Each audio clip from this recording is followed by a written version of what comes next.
Peace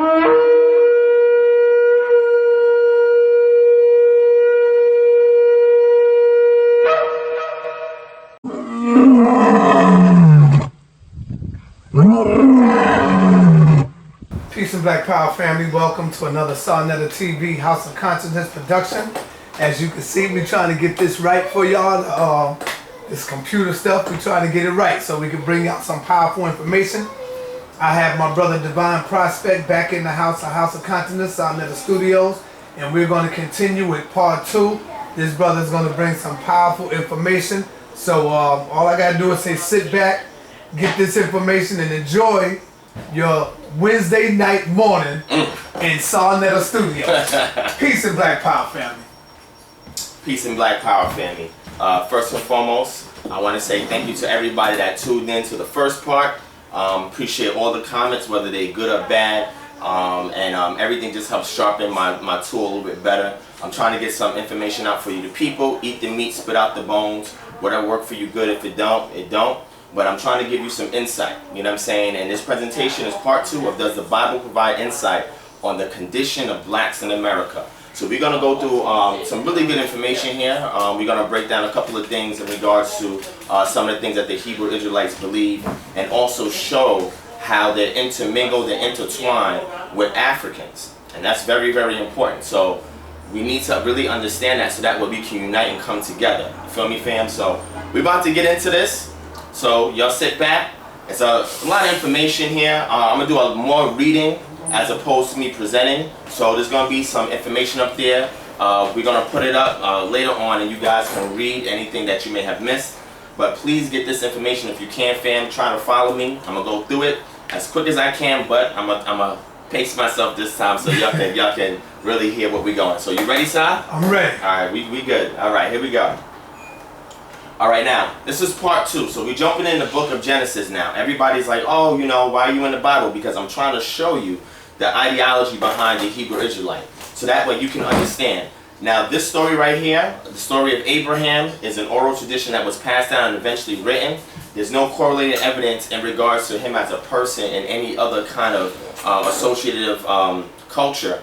So we're going to definitely look at this here. We're definitely going to look at this and just get through some of the information, and then we're going to run through. But there's some good stuff there. Just hang out to the end, all right? So in Genesis chapter 11, verse 27 says, this is the genealogy of Terah. Terah begat Abram, Nahor, Haran. Haran begat Lot. And Haran died before his father Terah in the native land in Ur of the Chaldeans. Then Abram and Nahor took wives. The name of Abram's wife was Sarah, and the name of Nahor's wife was Milcah, the daughter of Haran, the father of Milcah, and the father of Isaac. But Sarah was barren, she had no child. And Terah took his son Abram and his grandson Lot, the son of Haran, and his daughter-in-law Sarai, and his Abram's wife, and they went out from Ur of the Chaldeans to go to the land of Canaan. And they came to Haran and dwelt there. So the days of Terah were 205 years, and Terah died in Haran. So what I'm trying to do is show you a migration. And this is some of the backdrop for that migration. Genesis 12 says, so Abram departed as the Lord had spoken to him, and Lot went with him. And Abram was 75 years old when he departed from Haran. Then Abram took Sarah his wife, and Lot his brother's son, and all their possessions, and they had gathered, and the people whom they acquired in Haran, and they departed to go to the land of Canaan. So they came to the land of Canaan. Now there was a famine in the land, and Abram went down in Egypt to dwell there, for the famine was severe in the land. So Pharaoh commanded, or the Nusuk commanded his men concerning him, and they sent him away with his wife and all that he had. Now, I'm giving you backdrop so you can see some of the migration in regards to this character called Abraham. Alright? And I'm going to also show you some correlating evidence to see if whether or not that this person could have existed if the Bible got some things right. So now I want to kind of give y'all some dates, because a lot of Hebrew Israelites, they don't really give you that many dates. But I'm going to give you a rough ballpark date. If we look here at the Pharaoh, the Nusuk of Abraham, the uncertainties attaching to ancient chronology make it impossible to determine the identity of Pharaoh who ruled over Egypt when Abraham arrived in the country. Excuse me. The Masoretic text gives 1125 years between Abraham's migration to Canaan and the building of the temple, whereas the Septuagint allows 870. Now look here, the date of Abraham's migration would be from 2135 BCE to 2094 BCE. Ancient Egypt chronology is uncertain as that of the Bible. If Mayer's dates adopted in the article Egypt are correct, Abraham's journey to Egypt would have been referred to the reign of one of the Mentuhoteps of the 11th dynasty. So the 11th dynasty dates from 2134 to 1991 BCE. So if you're looking at this character called Abraham, his existence had to be within the 11th dynasty. He was dealing with one of the Mentuhoteps, which was the pharaohs of those dynasties at that time. And this is just to give you, okay, gotcha. This is just to give you some backdrop evidence or correlating evidence to give you an idea or a more realistic perspective on this character called Abraham. So we're going to move forward, fam. So on this map here, Abraham started here in Ur, which is on the Euphrates, right? Over here near Iraq. And down here is Kuwait. He moved up to Haran. From Haran, he went to Canaan. From Canaan, he went to Egypt. From Egypt, he went back to Canaan. So if we look at Genesis 13, then Abram went up from Egypt, he and his wife and all that he had, and Lot with him to the south. Abraham was rich in livestock and silver and gold, and he went on his journey from the south as far as Bethel to the place where his tent at the beginning between Bethel and Ai. So we're going to move forward. Okay? Despite the long regnant model that the Canaanites and Israelites were people of fundamentally different culture, archaeological data now casts doubt on this view. The material culture of the region exhibits numerous common points between Israelites and Canaanites in the Iron One period. The record would suggest that the Israelite culture largely overlapped with and derived from Canaanite culture. In short, Israelite culture was largely Canaanite in nature, and we can tell that based on the migration that we just seen of Abraham. Alright, so let's move forward, fam. Alright, now if Abraham did exist at that time, such as oral tradition of the Hebrew Israelites teach, he would have spoken a very primitive Semite Canaanite language. And as you can see, all the other languages that stem from that Proto-Canaanite, and Proto is a theory in regards to what was the first tongue. He would have spoke that language. At the bottom, we see more Proto-Semitic languages. Alright, let's move forward. Alright, so I'm going to give you a summary of the story of Joseph, Jacob's son. So after Abraham dwelt in Canaan, he had a son called Isaac. Isaac had a son called Jacob. And then from Jacob, he had 12 sons. One of his sons was Joseph. So what we're doing is showing the connection between this and Egypt, alright? So this is a summary of Joseph's story, right? It says, Jacob's sons grew jealous of their youngest brother Joseph, who was Jacob's favorite son.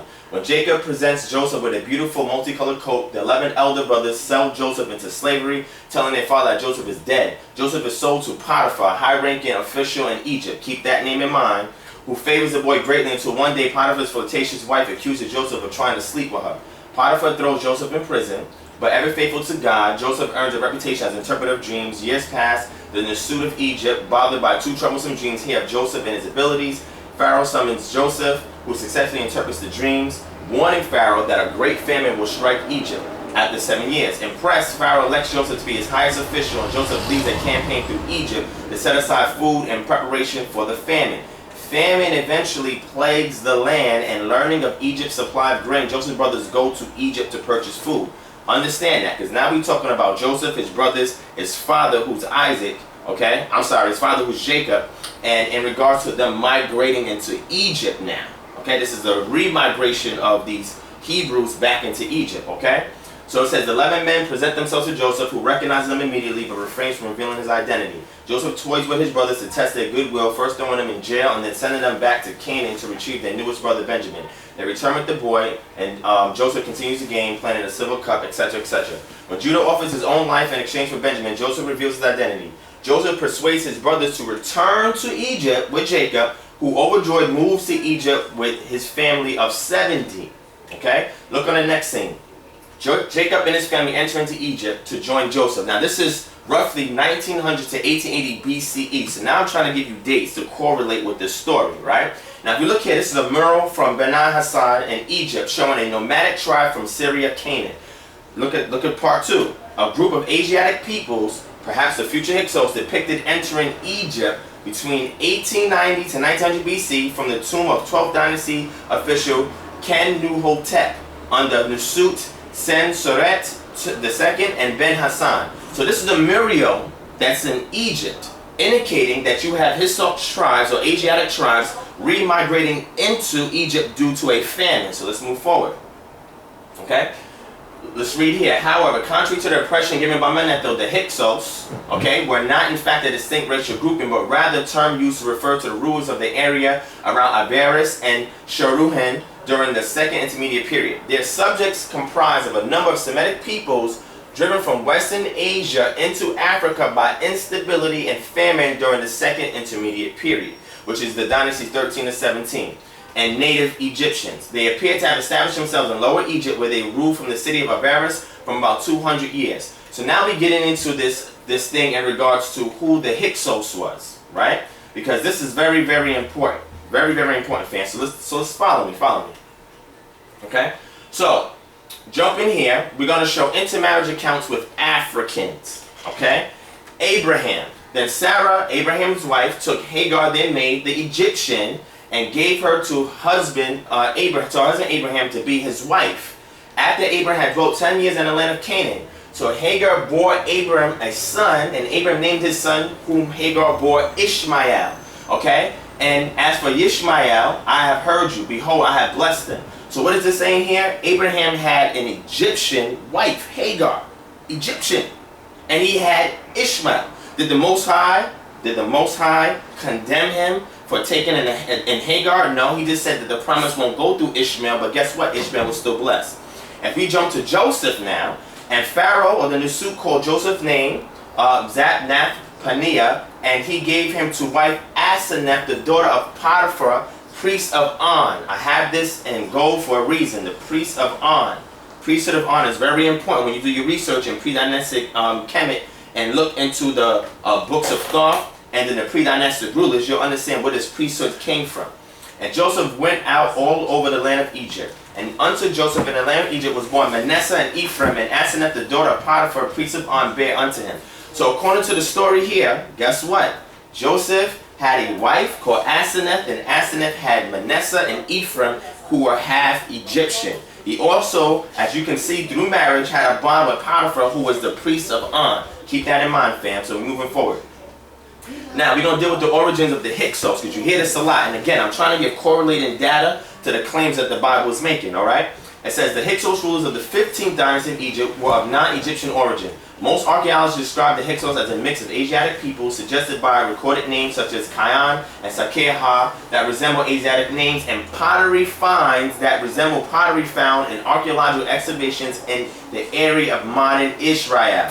So we know that the Hyksos rulers were mostly in the Palestinian Israel area, so there was a tribe of Hyksos. So doesn't nobody tell you that all the Hebrews were all Hyksos. Hyksos was multiple Semitic tribes that were coming in and out, migrating in and out of Egypt or Kemet, okay? And it says here, Joseph himself identified the Hyksos, Josephus himself identified the Hyksos with the Hebrews of the Bible. Hyksos was in fact probably an Egyptian term meaning rulers of foreign land, which is Haka Kaset, and it almost certainly designated the foreign dynasty rather than a whole nation. Okay, keep that in mind. Let's jump down to the bottom here. It says the origin of the term Hyksos derives from the Egyptian expression Heka Kasawet, used in Egyptian texts such as the Turin Kings list to describe the rulers of neighboring lands. The expression begins to appear as early as the Old Kingdom in Egypt, referring to the various Nubian chieftains, and as early as the Middle Kingdom, referring to the Semitic chieftains of Syria and Canaan. Let's move forward. And against Apion, the 1st century AD historian Josephus Flavius debates the synchronism between the biblical account of the Exodus of the Israelites from Egypt and two Exodus-like events that the Egyptian historian Manetho apparently mentions. It is difficult to distinguish between what Manetho himself recounted and how Josephus and Apion interpret him. Now look at this. Josephus identifies the Israelite Exodus with the first Exodus mentioned by Manetho, some 480,000 Hyksos, wrongly interpreted as Shepherd Kings by Josephus, who left Egypt for Jerusalem. The mention of Hyksos identifies the first Exodus from the Hyksos period, which is about 16th century.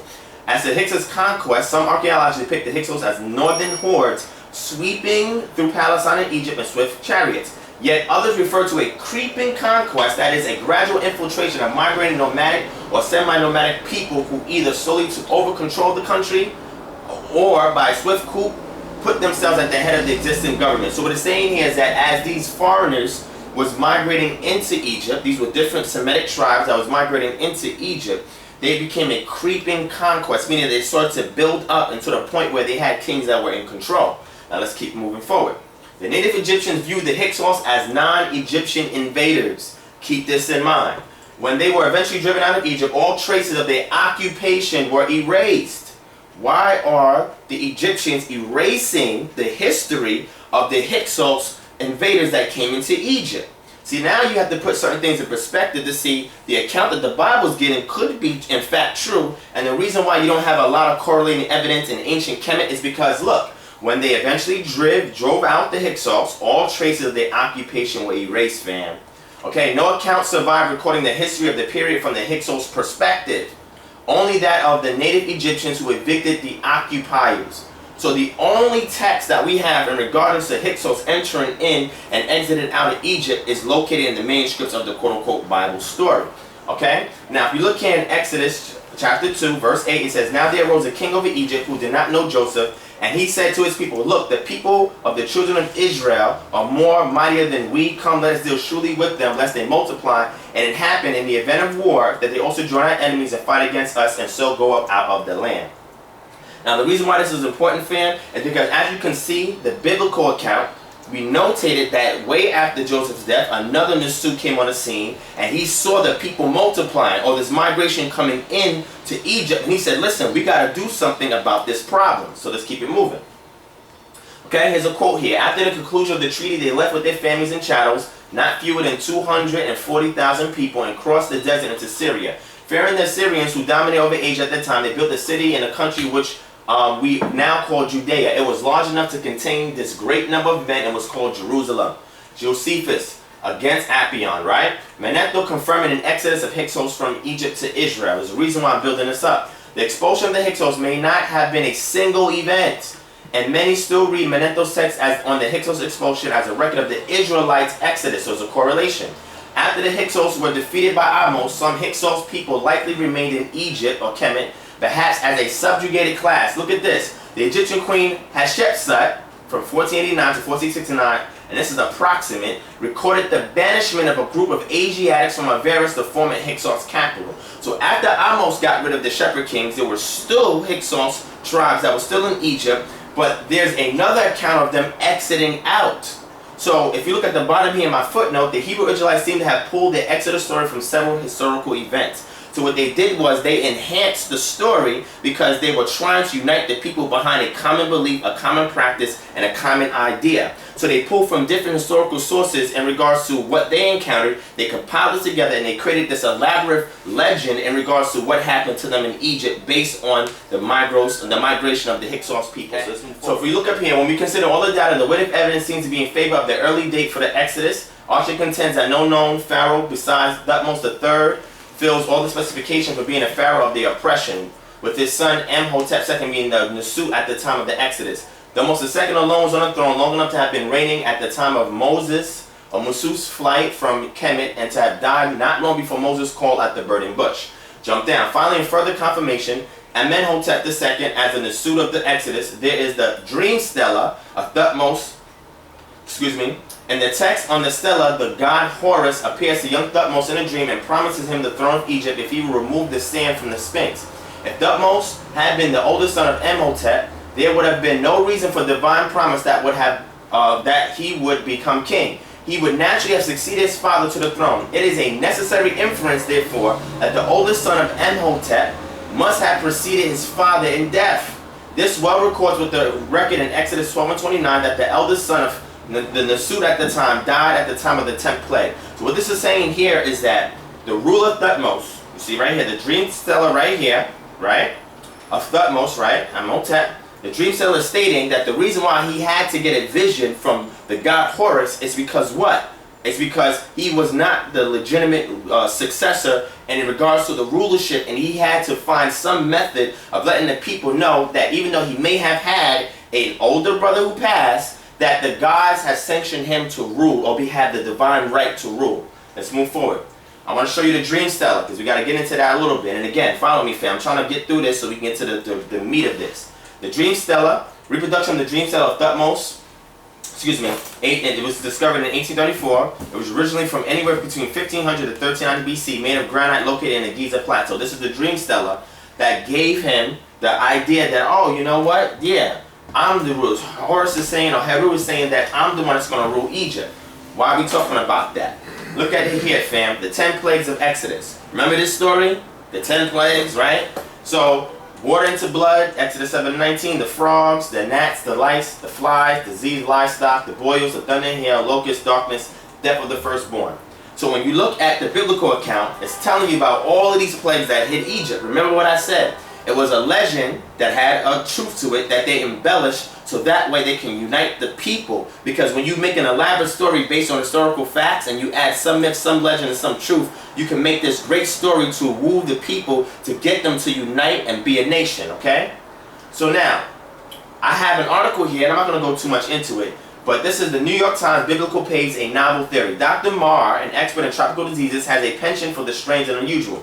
His article, Epidemiological Analysis of the 10 Plagues of Egypt, written with Curtis Malloy, will appear in the May issue of Catechist, a humanized journal for medicine and health sciences, published by the Southern Illinois University School of Medicine. The authors see the plagues as progression of events that culminated in the contamination of the dwindling food supply of a starving people. So what they're telling you here is that you have these two epidemiologists that assessed this biblical story, that looked at correlating evidence in ancient Kemet, and they say there is a scientific explanation behind these 10 plagues. Now remember, the Hebrew Israelites ascribed it to their God doing this to Egypt, and we're going to see, does Egypt have something similar as far as an omen from their gods in regards to these plagues because of these foreign invaders? Let's see, okay? Here I tell you the algae threatened the frogs as well, but for a while they could breed unhindered by fish that would otherwise have been eaten. It says next a third plague came when the dust of the land turned to lice. These lice could have been anything because the plagues occurred about 1,000 years before Aristotle classified the insects. Searching through the world of venom, he hit upon coloscoids, okay? An insect that fits the itch profile and exhibits other crucial behavior. The fifth plague, the disease that affected the hoof animals. The disease control says here, he was looking for diseases transmitted by the collocoids, the insects you see here, and he found two, the African horse sickness, and affects the cattle and sheep. Just why the Jews and their animals were spared in this little difficult to explain scientifically. Dr. Moore says the collocoids were weak flies and probably could not have reached the Hebrew land of Goshen, which is about 100 miles north of Memphis, the ancient capital. So why did the Israelites, or some of the Hyksos, record that they were not affected by the plagues, but all of this was happening, all this drama was happening to Egypt? It's saying because of the distance. It was about 100 miles away where all of these events were taking place. And again, you guys, if you go back, look up this article here, and you can go and look at the scientific explanation behind what? These 10 plagues. Well, we're going to see what ancient Kemet says about this. Let's dive into that a little bit, okay? And we build it, all right? Okay. The Ipuwer Papyrus, the Papyrus Leden I-344, 1-344. This is a papyrus that came from ancient Kemet. And this is called the Ipuwer Papyrus, and I'm going to show you what this is about. The Ipuwer Papyrus is a single papyrus holding an ancient Egyptian poem called the Admonitions of Ipuwer, or the Dialogue of Ipuwer and the Lord of All. The Ipuwer Papyrus describes Egypt as afflicted by natural disasters and in a state of chaos, a topsy-turvy world where the poor have become rich and the rich poor, and warfare, famine, and death are everywhere. One symptom of this collapse of order is the lament that servants were leaving their servitude and acting rebelliously. And we get some of this attestment in what? The book of Exodus. The date for the composition of this document is unknown. The papyrus itself is a copy made during the New Kingdom of Egypt, the 18th, 19th, and 20th dynasties, which is, look at the year, roughly. The dating of the original composition of the poem is disputed, but several scholars have suggested a date between the late 6th dynasty and the second intermediate period, and it appears to describe how the Hyksos took over Egypt because of an omen from the Ipuwer Papyrus. And we're going to see some similarities. The Ipuwer Papyrus says, plague is throughout the land, blood is everywhere, right? And in chapter 2, verses 5 to 6, it says, the river is blood, men shrink from tasting human beings and thirst after water. That is our water. That is our happiness. What shall we do in respect thereof? All is ruined. Water turned into blood. So now you're starting to see where the Israelites are getting this story from. And again, you get correlating data from ancient Kemet. The Ipuwer Papyrus says, all animals, their hearts weep, cattle moan. Behold, cattle are left astray, and there is none to gather them together. Diseased livestock.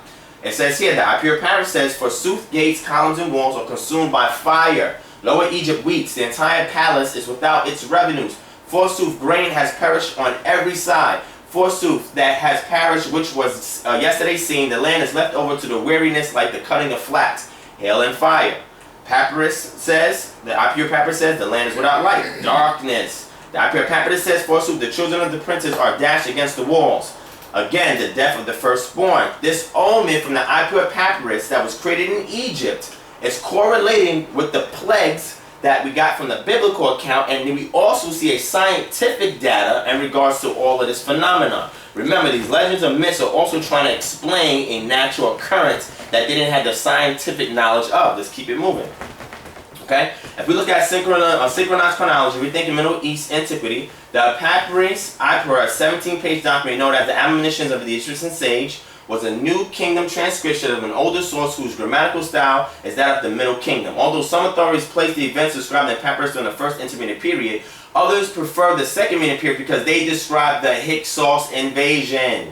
If we read here, it says, forsooth, the desert is throughout the land. The gnomes are laid waste. A foreign tribe from abroad has come to Egypt. So this papyrus that was created, an omen that was created, and again, it was a poem, so it had some references to truth and some was embellished, but what an Egyptian individual was stating is that these Hyksos invaders is causing these plagues to come upon the land, and we need to kick them out of here. If we read the biblical account, Exodus 7:33, it says the Egyptians urged the people to hurry and leave the country, for otherwise they said, we all will die.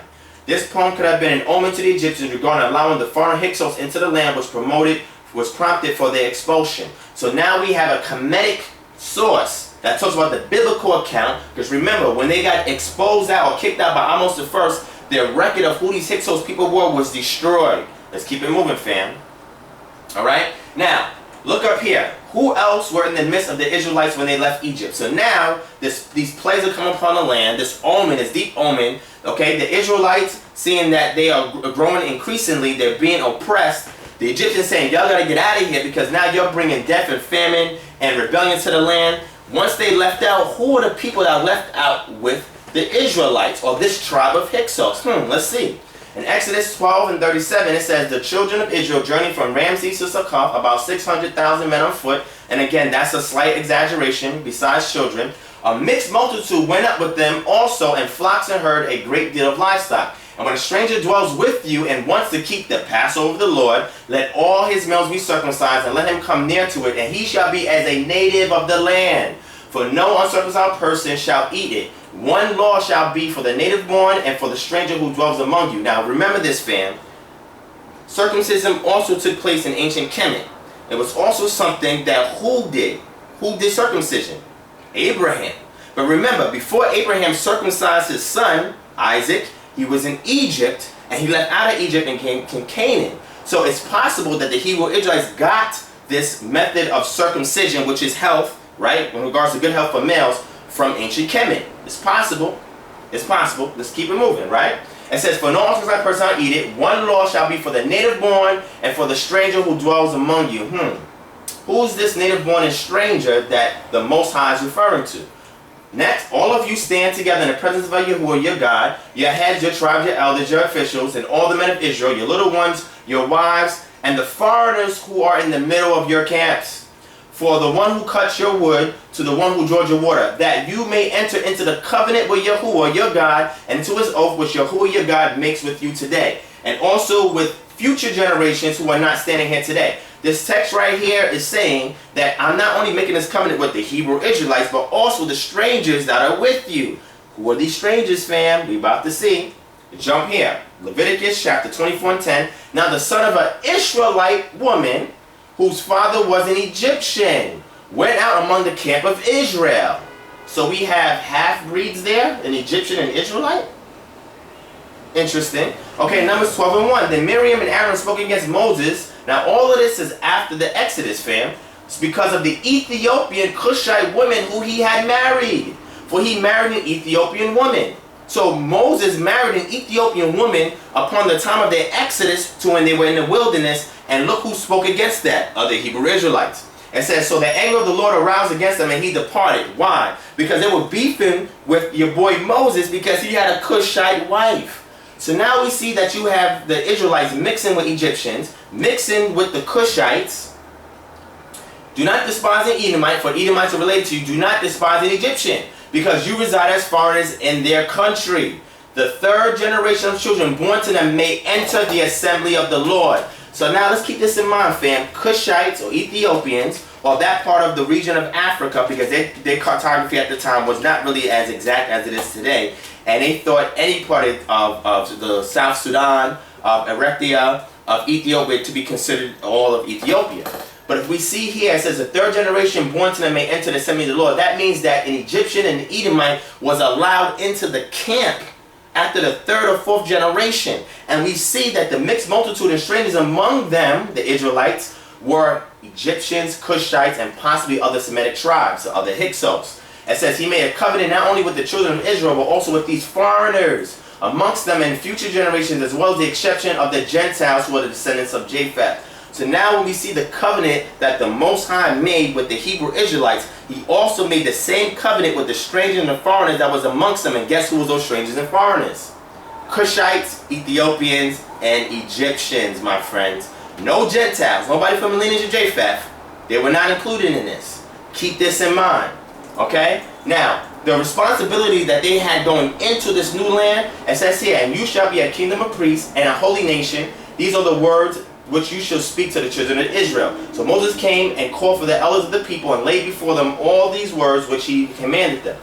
For the land Canaan is defiled, therefore I visit the punishment of iniquity upon it, and the land vomits out its inhabitants. You shall therefore keep my statutes, my judgments, and shall not commit any of these abominations, either any of you of your own nation, or any stranger who dwells among you. Remember, they keep mentioning a stranger, the Cushites and the Egyptians that were amongst them. For all these abominations the men of the land have done, who were before you, and thus the land is defiled. So the Arab red, which means the mixed multitude, were the people that were leaving out of Egypt alongside the Hebrew Israelites. And now as they went into the land, their job was to be a kingdom of priests, to establish a spiritual and moral code for the people that was in the land. And also, if they did not keep these statutes, commands, guess what? The Most High didn't care. He was going to kick them behinds out as well. The Hebrew Israelites had a responsibility and obligation upon entering into their promised land. So we're going to look at this, right? To see what are some of these basic things. Some people always talk about the 10 Commandments, and that's great. But here's some simple things. You shall not steal or deal falsely or nor lie to one another. You shall not cheat your neighbor nor rob him. The wages of him who is hired shall not remain with you all night until morning. It says here, you shall not curse the deaf nor put a stumbling block before the blind. You shall do no injustice in judgment. You shall not be partial to the poor nor honor the person of the mighty. In righteousness you shall judge your neighbor. You shall not hate your brother in your heart. You shall surely rebuke your neighbor and not bear sin because of him. And if a stranger dwells with you in your land, remember the Cushites, the Egyptians, it says you shall not mistreat him. It says the stranger who dwells among you shall be to you as one born among you, and you shall love him as yourself, for you were strangers in the land of Egypt. They're referring to the Cushites and Egyptians. This is why this is mentioned here. I am the Lord your God. You shall do no injustice in judgment. You shall have honest scales, honest weights, honest ephah. It says, therefore you shall observe all my statutes, my judgments, and perform them. These are some basic principles, which is similar to when are you going to say, thus said the Lord? That's what they wait. That's what they saying? They saying, man, I'm waiting on you to say, thus said the Lord. But you keep trying to be neutral. Yes. That's what the brother said. And that's the thing. But ain't nothing wrong with thus said the Lord. Exactly. It's coming from the Bible. Exactly. So what I'm trying to do, family, my big bro Sadat pointed it out, was saying, why am I being neutral? I'm being neutral because I'm trying to give you an objective perspective in regards to the Hebrew Israelites. If I say, thus saith the Lord, and thus saith God all the time, again, y'all gonna feel a certain kind of way about that already, but I'm trying to dive in this and give you information. I'm just trying to refrain from it to be neutral so you can be objective and resolve this information to see where I'm going. But Yahuwah is the name of the deity that is mentioned, the Lord, in all caps there. That is a superimposition on top of the word, which is Yahuwah, which is Yod He Wav, okay, in the Paleo Hebrew, not Vav, He. So that's the Lord your God. Y'all can read it there, fam. Y'all can read it there. But again, follow me, all right? Now, Deuteronomy 28. This is the thing that's quoted by a lot of Hebrew Israelite camps. And what I'm trying to do is show you the connection between this, ancient Kemet, and us here in America today, okay? So, Deuteronomy 28. Now, remember, they were supposed to go in and be a kingdom of priests, to establish a moral order, a moral code, to enact a degree of spirituality, to treat each other properly, no false dealings, no stealing, no unjust scales, don't cheat your neighbor, etc. Now, if they did not adhere to those simple rules, and again, if you think about the 42 negative confessions, it's the same moral code that was in Egypt. Now, it's modified so it can fit what they're trying to do now. Understand this, fam. If they did not keep these commands, look what would happen. Now, this is not just to the Hebrew Israelites. This is also the Egyptians and the Cushites that was amongst them because they were also in the covenant. It says here, but it shall come to pass, if you do not obey the voice of the Lord, which is Yahuwah, to observe carefully all his commandments and his statutes, which I command you today, that all these curses will come upon and overtake you. Curses shall be you in the city, and curse shall be you in the country. Curse shall be your basket and your kneading bowl. Curses shall be the fruit of your body and produce of your land, the increase of your cattle and offspring of your flocks. Curse shall be when you come in, curse shall be when you go out. The Lord will cause you to be defeated before your enemies. You shall go out one way against them and flee 7 ways before them, and you shall become troublesome to all the kingdoms of the earth. All the kingdoms of the earth. You will be pledged to be married to a woman, but another will take her and rape her. You will build a house, but you will not live in it. You will plant a vineyard, but you will not begin to enjoy its fruit. Keep looking. Your sons and daughters shall be given to another people. Your eyes shall look and will fail with longing from them all day long. There shall be no strength in your hand. The alien or stranger who is among you shall rise higher and higher above you, and you shall come down lower and lower. He shall lend to you, but you shall not lend to him. He shall be the head, you shall be the tail. Because you did not serve Yahuwah, or the Lord your God, it says, with joy and gladness of heart for the abundance of everything, therefore you shall serve your enemies, whom the Lord will send against you in hunger and thirst and nakedness and in need of everything. And he will put a yoke of iron on your neck until he has destroyed you. The yoke of iron is symbolic of a burning of weight. The Lord will bring a nation against you from afar, from the end of the earth, as swift as the eagles fly, a nation whose language you will not understand, a nation of fierce countenance, which does not respect the elderly nor show favor to the young. Keep looking. If you do not carefully observe all the words of this law that are written in this book, that you may fear this glorious and awesome name, the Lord your God, or Yahuwah, then the Lord will bring upon you and your descendants extraordinary plagues, great and prolonged plagues, and serious and prolonged sicknesses. Now remember, go back and refer to my part 1 when I was talking about a lot of the sicknesses, the disease, the statistics of our people, black or African Americans here in America. Sounding similar, right? But let's see if there's some validity to this. Let's keep reading. The Lord will scatter you among all peoples from one end of the earth to the other. Look, the Lord will scatter you among all peoples from one end of the earth to the other. So not just one location, fam. Keep this in mind. And there you shall serve other gods, which neither you nor your fathers have known, wood and stone. And among those nations you shall find no rest, nor shall the sole of your foot have a resting place. But there the Lord, or Yahuwah, will give you a trembling heart, failing eyes, and anguish of soul. Your life shall hang in doubt before you. You shall fear day and night and have no assurance. Now let's jump down. And the Lord will take you back to Egypt, or Mizraim. Mizraim is an example of captivity in ships, by the way of which I said to you, you shall never see it again. And there you shall be offered for sale to your enemies as male and female slaves, but no one will buy or redeem you. This is sounding kind of interesting, and you hear a lot of Hebrew Israelite camps teach this. And again, I have some I have some subscriptions to this, but only to the point where it can be validated. If you look at my footnote at the bottom, look at this. I'm very objective and fair. This can be an ambiguous prophecy regarding or referring to one already fulfilled. Grecian diaspora to Alexander, Egypt. That means that when the Greeks came in and took over ancient Israel, or Israel as we know as Palestine today, they took some of the people and brought them in ships to Alexandria, which was on the coastline of where? The Mediterranean. So now it's ambiguous because it can also be referring to that diaspora and others to come, because this is also speaking in prophetic language. If you look at a lot of the imperfect tense on some of the words here, such as will, if you look in the Hebrew, it says here, and others to come, the captivity by the Arabs, and eventually Europeans in Africa. Well, what am I talking about Africa? You'll see. As well as persecution, captivity of Hebrews in other countries as well, if the Hebrew Israelites continue to disobey the statutes, laws, and commandments given to them.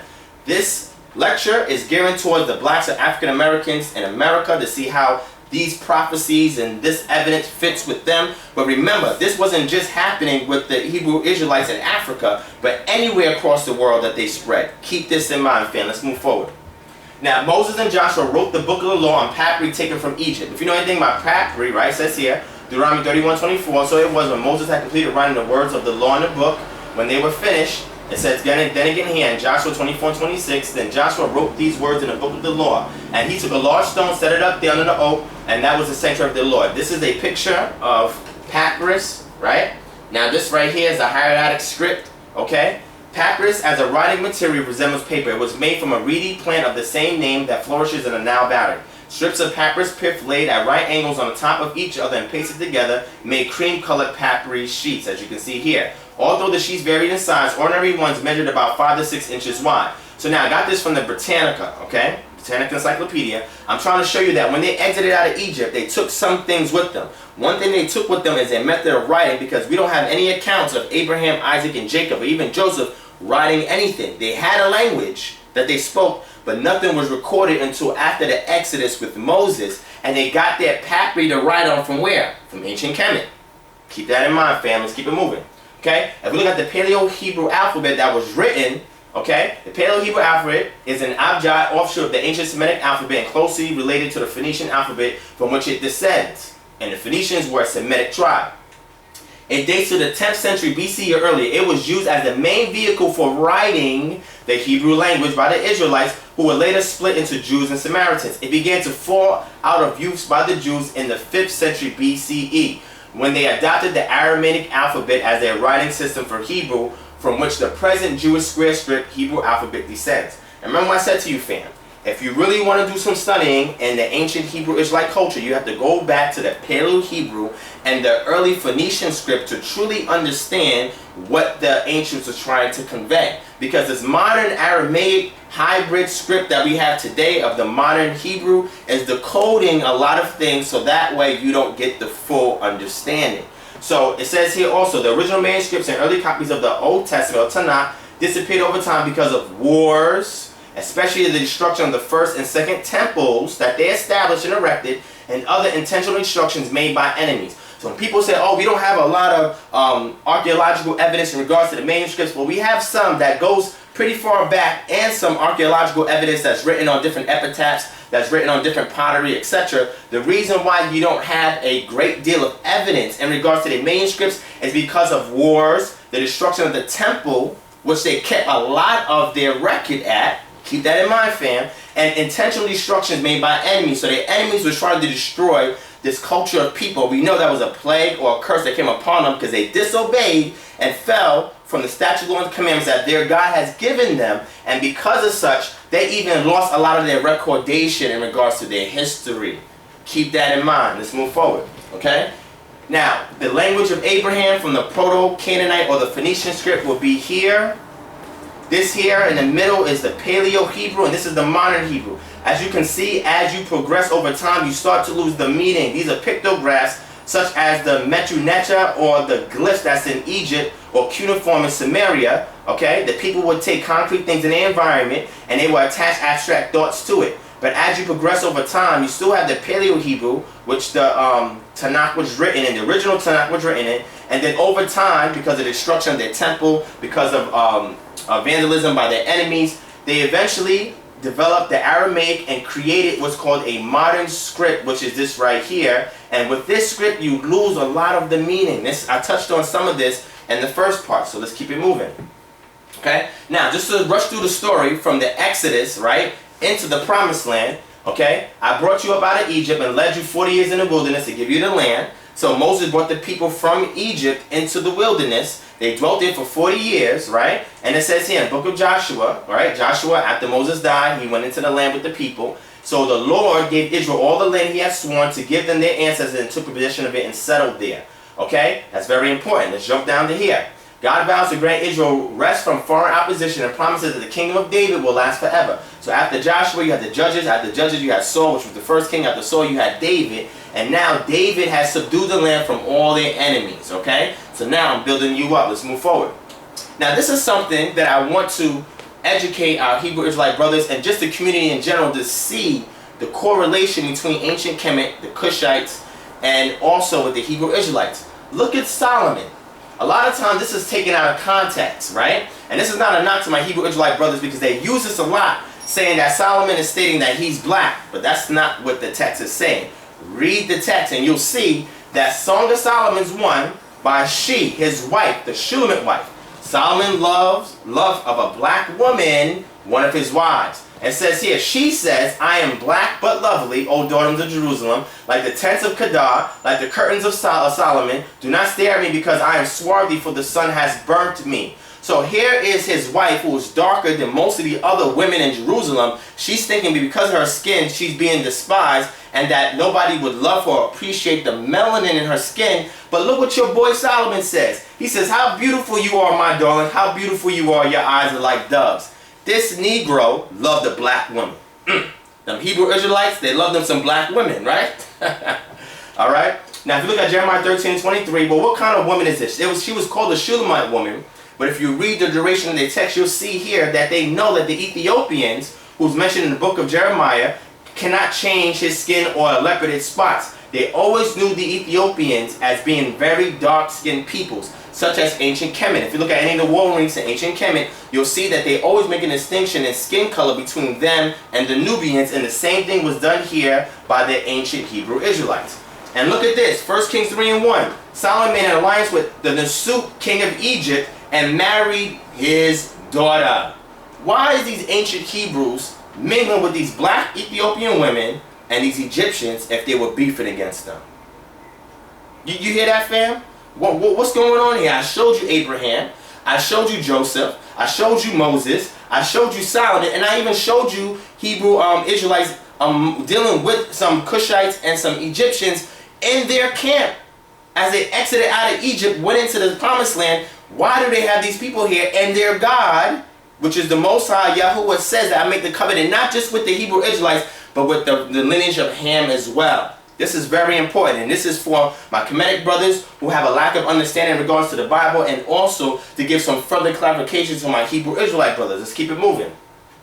Alright, this here is just a summary of what was going on with the kingdoms, okay? After David died, Solomon got on the throne, okay, who we just saw. Solomon carefully obeyed God's law. God appears to him in a dream and offers to grant the new king one wish. Solomon asked for wisdom to govern with justice. Remember, justice because of the law that they were giving, but also the 42 negative confessions, or the law of Ma'at, order and justice. This was something that the people of antiquity understood. They had their own systems of explaining this ancient mystery, which is this law of order to keep balance in the universe, okay? So he understood this at a young age and asked his God for wisdom. Not wealth, not anything else, but wisdom, okay? God is so impressed with Solomon's humble request that he promises Solomon the additional gifts of wealth and long life. As a result, Solomon lives in great opulence, and his empire stretches from Kemet to the Euphrates River. He earns international fame for his wise sayings and scientific knowledge, right? With his vast resources, Solomon builds an elaborate temple, which is the first temple, to God, as well as a palace for himself in Jerusalem. Construction begins exactly 480 years after Israel's exodus from Egypt. Keep these time durations in mind. The temple is lined with gold and features large hand-sculpted angels and pillars. After sacrificing herds of animals on the altar, Solomon prays for God's blessing on the temple. Let's move forward. Solomon's success continues until he marries many foreign women. They influence him to worship and erect altars to foreign deities. God is infuriated and tells Solomon that he will dismember the kingdom. God will tear away all the tribes from Solomon's kingdom except for one, Judah. God allows the tribe of Judah to remain since Solomon is David's son. Following God's declaration, a prophet meets one of Solomon's officials, Jeroboam, with a cloak torn into 12 pieces representing the 12 tribes of Israel, which is in the north. The prophet hands Jeroboam 10 of the 12 pieces and explains that God has chosen him to rule these selected tribes as Israel's new king. Well, where am I getting at this? Let's keep moving. Solomon dies. His son Rehoboam assumes the throne. Led by Jeroboam, the people gather before the young king to request Rehoboam to treat them more kindly than Solomon did. Rehoboam is headstrong, refuses, threatens to punish and enslave the people. Now you here have a leader that is dealing unjustly with the people, and that's not in accordance to the law that they receive and the statute commands they receive from their God. Again, the same thing happened to the Nasut, such as Akhenaten, who had this monotheistic Atonism, and he was considered a heretic by the people because he was not in order with Ma'at, which was dealing with the other pantheon of gods that the people worship, and he even moved their Heliopolis to a different area. So we have something similar here where you have these kings are now being corrupt after Solomon because of his falling and not keeping the commandments by building up all these altars to these foreign gods and not adhering to the statute and commandments which he was given. So it says here, each of Israel's kings is more evil than the previous. The northern Israel gradually loses its territories to Assyrian pressure from the northeast. Assyria finally invades the northern kingdom of Israel entirely and captures the Israelites, removing them to Assyria. God's presence leaves the people of Israel, and scattered near eastern groups populate the promised land, worshiping their own gods. Okay, a handful of Judah's kings. Now this is the south now. The north kingdom was taken by the Assyrians. Okay, a handful of Judah, the southern kingdom, made a brave attempt at reform. In the southern kingdom, 2 kings embarked on repairing the king, the temple in Jerusalem. When Hezekiah assumed the throne, he destroys all the altars and idols. With the help of the great prophet Isaiah, Judah thwarts heavy economic and military threats from Assyria. Okay, now let's look at this. Finally, Judah's king Josiah directs a national program of spiritual revival. He reads the laws of Moses in front of the people, and the people reaffirm the commitment to God's covenant, celebrating the Passover for the first time in centuries. Despite these attempts to return to the religious tide in Judah, however, evil rulers regain power after Josiah's death. The king of Babylon invades the southern kingdom of Israel, burning Jerusalem and destroying the temple, where they have a lot of their artifacts, a lot of their archaeological items, and their texts. Like the northern brothers, the people of Judah are in exile, settling in Babylon far away from the homeland. So what I'm doing here is giving you from Spark Notes a summary of what's going on in this particular period, so you can see why things are going to happen later on in these slides. Let's move forward. Now this here is just from the biblical account in regards to what happened to the people. In the 12th year of Ahaz, king of Judah, Hosea, the son of Elah, became king of Israel and Samaria. He reigned 9 years. And he did evil in the sight of the Lord, but not as the kings of Israel were before him. Shalmaneser, king of Assyria, came up against him, and Hoshea became his vassal and paid tribute money.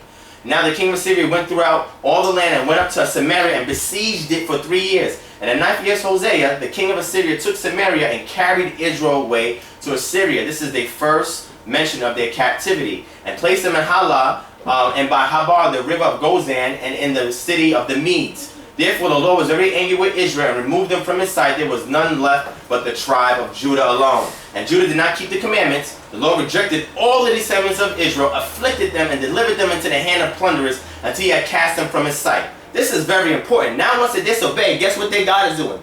Dealing with them, like he said earlier in Leviticus, that if you didn't keep these statutes, laws, and commandments, I'm going to spit y'all out the land and put y'all into captivity. Understand, they fell from their moral code and they started to do lawlessness and injustice, and they were punished for it. 2 Kings 20. At the time of the service of Nebuchadnezzar, king of Babylon, came up against Jerusalem and the city and besieged it. Nebuchadnezzar, king of Babylon, came up against the city and his servants were besieging it. Then Jeroboam, king of Judah, his mother, his servants, his princes, his officers went out of the king of Babylon, and the king of Babylon in the 8th year of reign took him prisoner. He carried out from here all the treasures of the house of the Lord and the treasures of the king's house, and he cut in pieces all the articles of gold which Solomon king of the Lord, as the Lord has said. And he carried into captivity all Jerusalem, and all the captains, and all the mighty men of valor, 10,000 captives, and all the craftsmen and smiths. None remained except the poorest people of the land. This is going to show you that the Assyrians and Babylonians, because the Hebrew Israelites did not uphold their code, and the Cushite and Egyptians that lived amongst them, they were taken into captivity. Let's move forward. Here are some pictures in regards to Nebuchadnezzar's camp outside of Jerusalem, besieging it, and the Babylonian siege of Jerusalem in the north. Look at this, fam. This is very, very important. Let's keep it moving. Now, for people who say, oh, there's no archaeological evidence to correlate with that. Like I said, I look at the evidence in regards to archaeology, anthropology, science, and history first, and then what I do is try to understand the mindset of what these writers from the Bible was trying to draw their sources from. Here we have Hezekiah's defeat, the Annals of Sennacherib on the Taylor, Jerusalem, and Oriental Institute Prism, 700 BCE, when this was erected. Okay? Sennacherib ravages Judah. As for Hezekiah the Judean, he did not submit to my yoke. I laid siege to 46 of his fortified cities, walled forts into the countless villages in their vicinity. I led off 200,000 people, young and old, male, female, horse, mules, donkey, big and small, cattle beyond count, and counted them as booty. This is the Taylor Prism, which is archaeological evidence validating what the Bible is talking about, the Assyrian conquest into besieging the north part of Israel. And this is from 700 BC. You guys can go yourself to the British Museum in London and look at this archaeological evidence correlating with the biblical account. Okay? So again, this is more details. I'm going to let this set up for a little bit so y'all can read it. You can go back, you can read it yourself. But this is just giving you details in regards to that archaeological evidence that we just saw. Okay? Now, here's something else. Babylonian rationalist cuneiform. Okay? It tells you where it's located. It tells you the date, 592 BCE. This is another archaeological artifact that validates, okay, the siege that the Babylonians had placed upon the kingdom of Judah. Again, correlating with the biblical story. Let's move forward. Okay?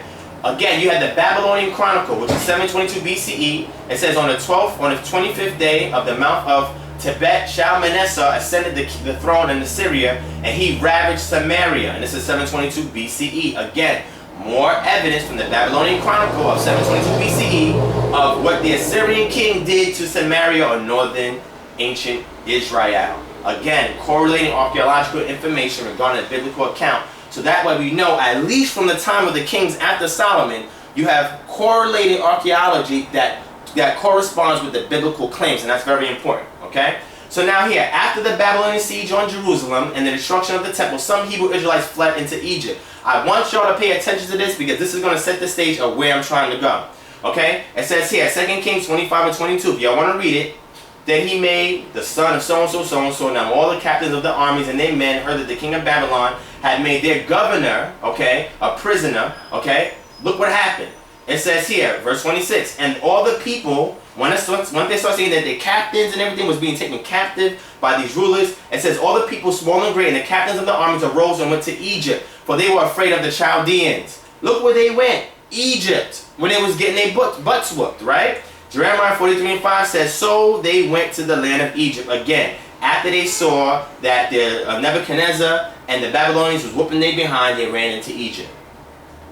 Now, we know there's a presence of them in Egypt, and they wasn't just making this up. Elephantine is an island in the Nile River in northern Nubia. It is part of the modern city of Aswan in southern Egypt. There are archaeological sites on this island. There's a picture of it right here. The Elephantine papyri also catches of legal documents and letters written in Aramaic, which document a Jewish community sometime in the 6th century BCE. And this is some of the Elephantine papyrus. So they're showing that the biblical account that they were talking about them entering into Kemet, it shows that there were communities that were there after the destruction of Judah. Okay? Now, this here is talking about the temple. And I'm not going to get too much detail in this because there's a lot of information. I'm not going to read it. But I'm going to leave it up here on the screen. Just talk a little bit about it. The temple was the center of worship and culture in ancient Israel. When they destroyed the temple, they destroyed all of their archaeological items. They destroyed all of their manuscripts. They destroyed all of their temple reliefs. Everything was destroyed. This is similar to, let's say, the Hyksos or the Assyrians or the Greeks coming into Egypt and destroying and laying waste to all their temples and all of their pyramids, and nobody has any recordation of who? Ancient Kemet. So you have to pass that on via oral tradition and eventually write it down. If somebody was destroyed, your temple. The temple was the center of worship and culture for the ancient Hebrew Israelites. Okay? It was destroyed at the first time by the Babylonians. It was rebuilt when they were in Persian captivity. It was destroyed again later on by the Romans. Okay? I'm going to leave some of this data up so y'all can take a look at it. Y'all can skim through it, rewind it back, pause it, skim through it. Okay? Let's jump through that. Further waves of Jewish immigrants settled into Egypt after the Ptolemaic era, especially around Alexandria. Okay? As early as the 3rd century BCE, one can speak of a widespread diaspora of Jews in the Egyptian towns and cities, like we just saw from the biblical account. In Josephus' history, it is claimed that after the first Ptolemy took Judea, he led some 120,000 Jewish captives to Egypt from the areas of Judea, Jerusalem, Samaria, and Mount Gerizim. With them, many other Jews attracted by the fertile soil and Ptolemy's liberality emigrated there from their own accord. So now they went into captivity from the Syrians to the Babylonians to the Mede-Persians, now to the Greeks. And the Greeks are displacing them into where? Egypt. So they're going back into captivity in Egypt, just like what the curses had said. So brothers and sisters, this is an ambiguous text in Deuteronomy 28 when it talks about the curses, because it refers to accounts in history and accounts to modern day times. If we keep reading it, it says here, the history of Alexandrian Jews dates back to the foundation of the city of Alexander the Great in 332 BCE, at which they were present. They were numerous from the very outset, forming a notable portion of the city's population under Alexander's successors. Jump down. It says those of Alexandria constitute an independent political community side by side with other ethnic groups. So the other Egyptian or Kemetic ethnic groups, Cushite groups that were in Egypt at the time, guess who lived side by side with them?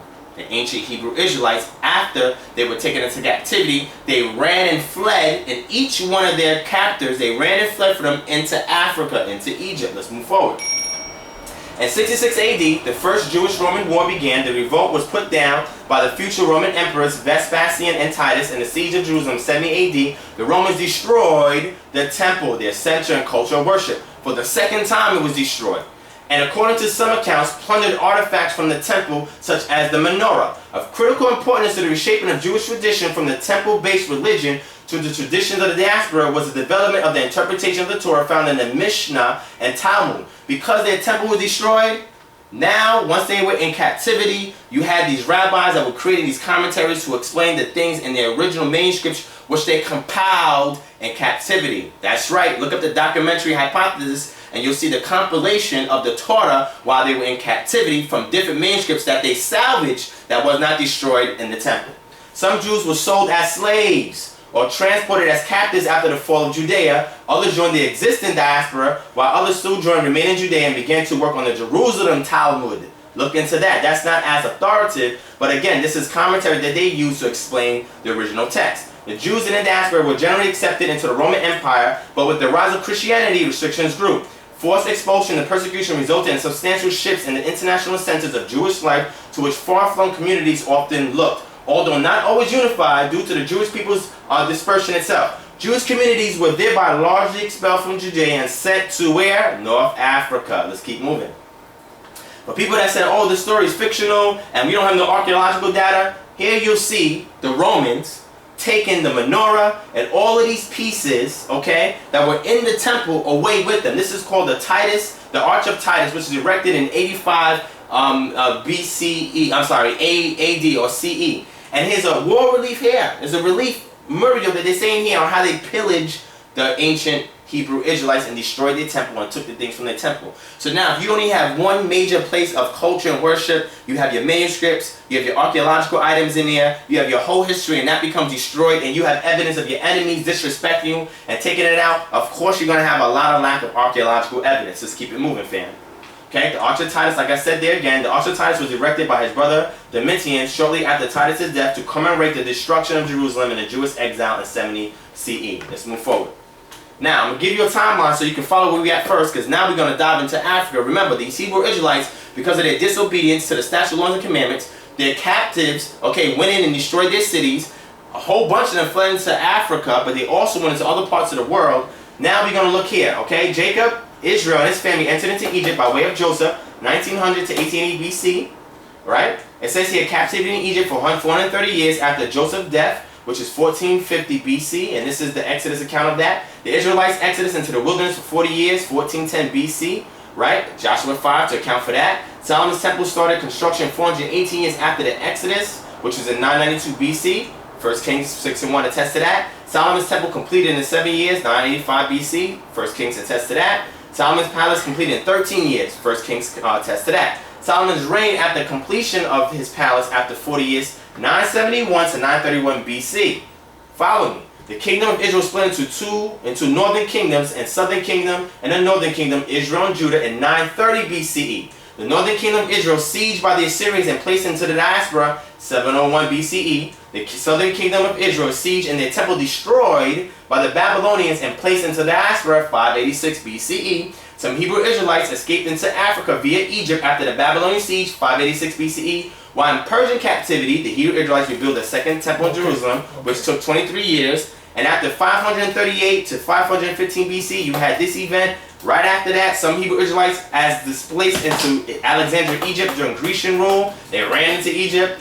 Okay, 332 BCE. While in Grecian captivity, the temple was desecrated by Antiochus the fourth. And that's in 167 BCE when they were in Grecian captivity. While in Roman captivity, the city of Jerusalem is sieged and their temple destroyed and looted in 70 BCE. And some Hebrew Israelites escaped after the Roman siege and fled into Africa and to Egypt. More of them in 70 BCE. Okay, so this here, alright, I'm not going to get into this part here, but pretty much if you look at the prophecies in Jeremiah 23, Jeremiah 31, Ezekiel, the God of Israel, when they were in captivity, said, listen, all of these false leaders and prophets, okay, and these kings that you have are leading you astray. I'm going to send a shepherd to regather the Hebrew Israelites in their foreign captivity, okay? And this is what the story of the Mashiach, or this person called Yahushua, his purpose was to be the shepherd, and in his name to regather the different tribes of Israel in his name to establish themselves as a kingdom and reign once again. So this was one of the solutions that was given by the Most High to the people so they could unite from their diaspora. And I'm just going to leave a couple of these things up here so you guys can look at it on your own time. Again, if you look at Yeshua from his own mouth, he says when he sent out his disciples, he says, do not go the way of the Gentiles and lineage of Japheth, or enter any time of the Samaritans, go rather to the lost sheep of Israel. Prophecy over his life right here was Bethlehem, the land of Judah, and by no means least among the rulers of Judah, for out of you will come a ruler who will shepherd my people Israel. Son of David, somebody says in Matthew 15, which was the Canaanite woman. She called to him.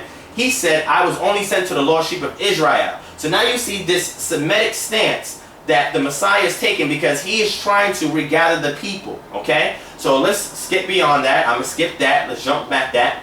Now let's look at this map here. After they were leaving out of Israel from their captivity, we're just going to focus them going into Egypt. They went into Spain, into Europe, they went into East Asia, but we're going to focus on the Hebrew Israelites that went into Africa. Here, the true Israelites were scattered in all directions. The slaves that were brought to America, some of them, are descendants of those Israelites that were dispersed in Africa many years ago, right? And Serene, we see here, Israelites attempt to establish a Hebrew African empire. Roman suppression forces further Israelite migrations into Africa. This is 125 CE. 600 BCE, we had elephantine, as I just showed you. You had a group of them in Egypt. Look here on the map. Okay, in Sept, in 1492, the Ottoman Muslims destroyed a 100,000-year-old Hebrew settlement. Ethiopia, okay, the son of Solomon and the queen of Sheba, which is a legend, establishes an Israelite dynasty that lasted almost 3,000 years. In Uganda, a line of 33 kings tracing their lineage to King David. In Libya, in 640 CE, Israelite queen Daya Kana organizes an army to defend against Roman and Arab incursions in North Africa. Okay? And you have here, in Kazembe, in 1831 CE, Shemitic African who king wears the mitrite head wrap resembling that of the Israelite high priest. Okay? In Marrakesh, in 1000 CE to 1500 CE, Hebrews allowed to practice the Torah in the Islamic period. In Tangier, 1150 CE, Israelite sanctuary established by Ben Mosul, the sons of Moses. Okay? And Kanuria, medieval Hebrew state north of Senegal River. In Ghana, 300 CE, a Hebrew dynasty established by Za el-Yemeni lasts about 1,000 years. So what I'm showing you here is all of the historical accounts of these Hebrew Israelites living amongst the indigenous Africans, okay, in Africa after their captivity. Let's move forward. Now here's something that's interesting. Tel Aviv University researcher reconstructs ancient Israelite faces. Professor Eugene Kavilansky keeps two busts in his office, represents the face of an average male Jew or Hebrew Israelite in ancient Israel from 332 to 37 BCE. The other is a composite from a Jewish woman from the ancient Roman era, 37 BCE to 324 BCE. Look at this. Ancient Jewish faces. It's like looking into a time machine going back 2,000 years to visit these people. Alright? Koblinski of the Sackler Faculty of Medicine of Tel Aviv University is the first researcher in the world to provide facial reconstructions of what Jews looked like in the land of Israel before they exiled into the diaspora. So people that say these Hebrew Israelites were white, we're going to show you something. Using bone measurements collected from skulls at Jewish burial sites at Edan Giri near the Dead Sea and the Jordan River, Koblinski created plastic molds on which to base the facial reconstructions. The technique was made possible through unique forensics labs in Moscow. Jump down. It says the skulls of a male from the Hellenistic period and a female from the Roman period were reconstructed. Based on his facial reconstruction, the male skull might have belonged to the large Mediterranean group that inhabited the area from historic to modern times. The female skull also exhibits all Mediterranean features, but in addition, there are probably some African traits, as manifested by the shape of the nose and face. This woman certainly, he says, has some African intermixture. We know from history and the stories of King Solomon that there were Ethiopian Jews in Israel. In particular, female, we see some African traits. So what is this dude saying? This dude is telling you, look down here, that when he reconstructed from skulls, the faces of Hebrew Israelites, they had African traits. They looked black. Oh, man. They were mixing also with the Egyptians and Israelites, fam. Follow me on that. Follow me on that. Now, who are the Jews or the Hebrew Israelites of Balad al-Sudan? Okay? Jews of Balad al-Sudan describes West African Jewish communities who were connected to known Jewish communities from the Middle East, North Africa, Spain, Portugal. Various historical records attest to their presence at one time in Ghana, Mali, and the Songhai empires, then called the Balad al-Sudan from this Arabic meaning land of the blacks. Jews from Spain, Portugal, Morocco, and later years also formed communities off the coast of Senegal and on the islands of Cape Verde. These communities of years but have since disappeared due to changing social conditions, migration, and the transatlantic slave trade. Here's a reference point to let you know that the reason why a lot of these Hebrew Israelite communities were dwindling is because the transatlantic slave trade. Follow me, fam. Africa in the broader sense is clearly indicated where mention is made of the 10 tribes having been driven into exile by the Assyrians and having journeyed into Africa. Connected with this idea is that the river Sembatian is in Africa. The Arabs, who also know the legend of Beni Musa, the sons of Moses, agree with the Jews in placing their land in Africa. Follow this Hebrew Israelite culture and people that was amongst the Africans and who mixed with them and interbred with them. This is very important, fam. Look here. As he interviewed elders in the villages, and this is an individual named Ishmael de Adadi Hadara, a historian from Timbuktu. It says, as he interviewed elders in the villages of his relatives, he discovered that knowledge of the family's Jewish or Hebrew Israelite identity had been preserved in secret out of fear of persecution. So there were a lot of Hebrew Israelites, as we saw from evidence from history and from the biblical account, that went into Africa, and guess what? They were hiding their identity because they were being persecuted. Let's keep it moving. The African Jews, as well as other Romanized Africans of this era, were caught in rebellion in Cyrene during 115 against Roman imperialism and colonialism. This rebellion also marked the beginning of mass Jewish migration southward into Sudan or West Africa, along with the Way of Ur and into the countries of Fouta, Jalan, and Senegambia, which lie below the curve of the Niger rivers, below northern reaches where the city of Timbuktu, Mali, presently stands. This is African origins of major Western religions. I wonder who wrote that book. Dr. Ben?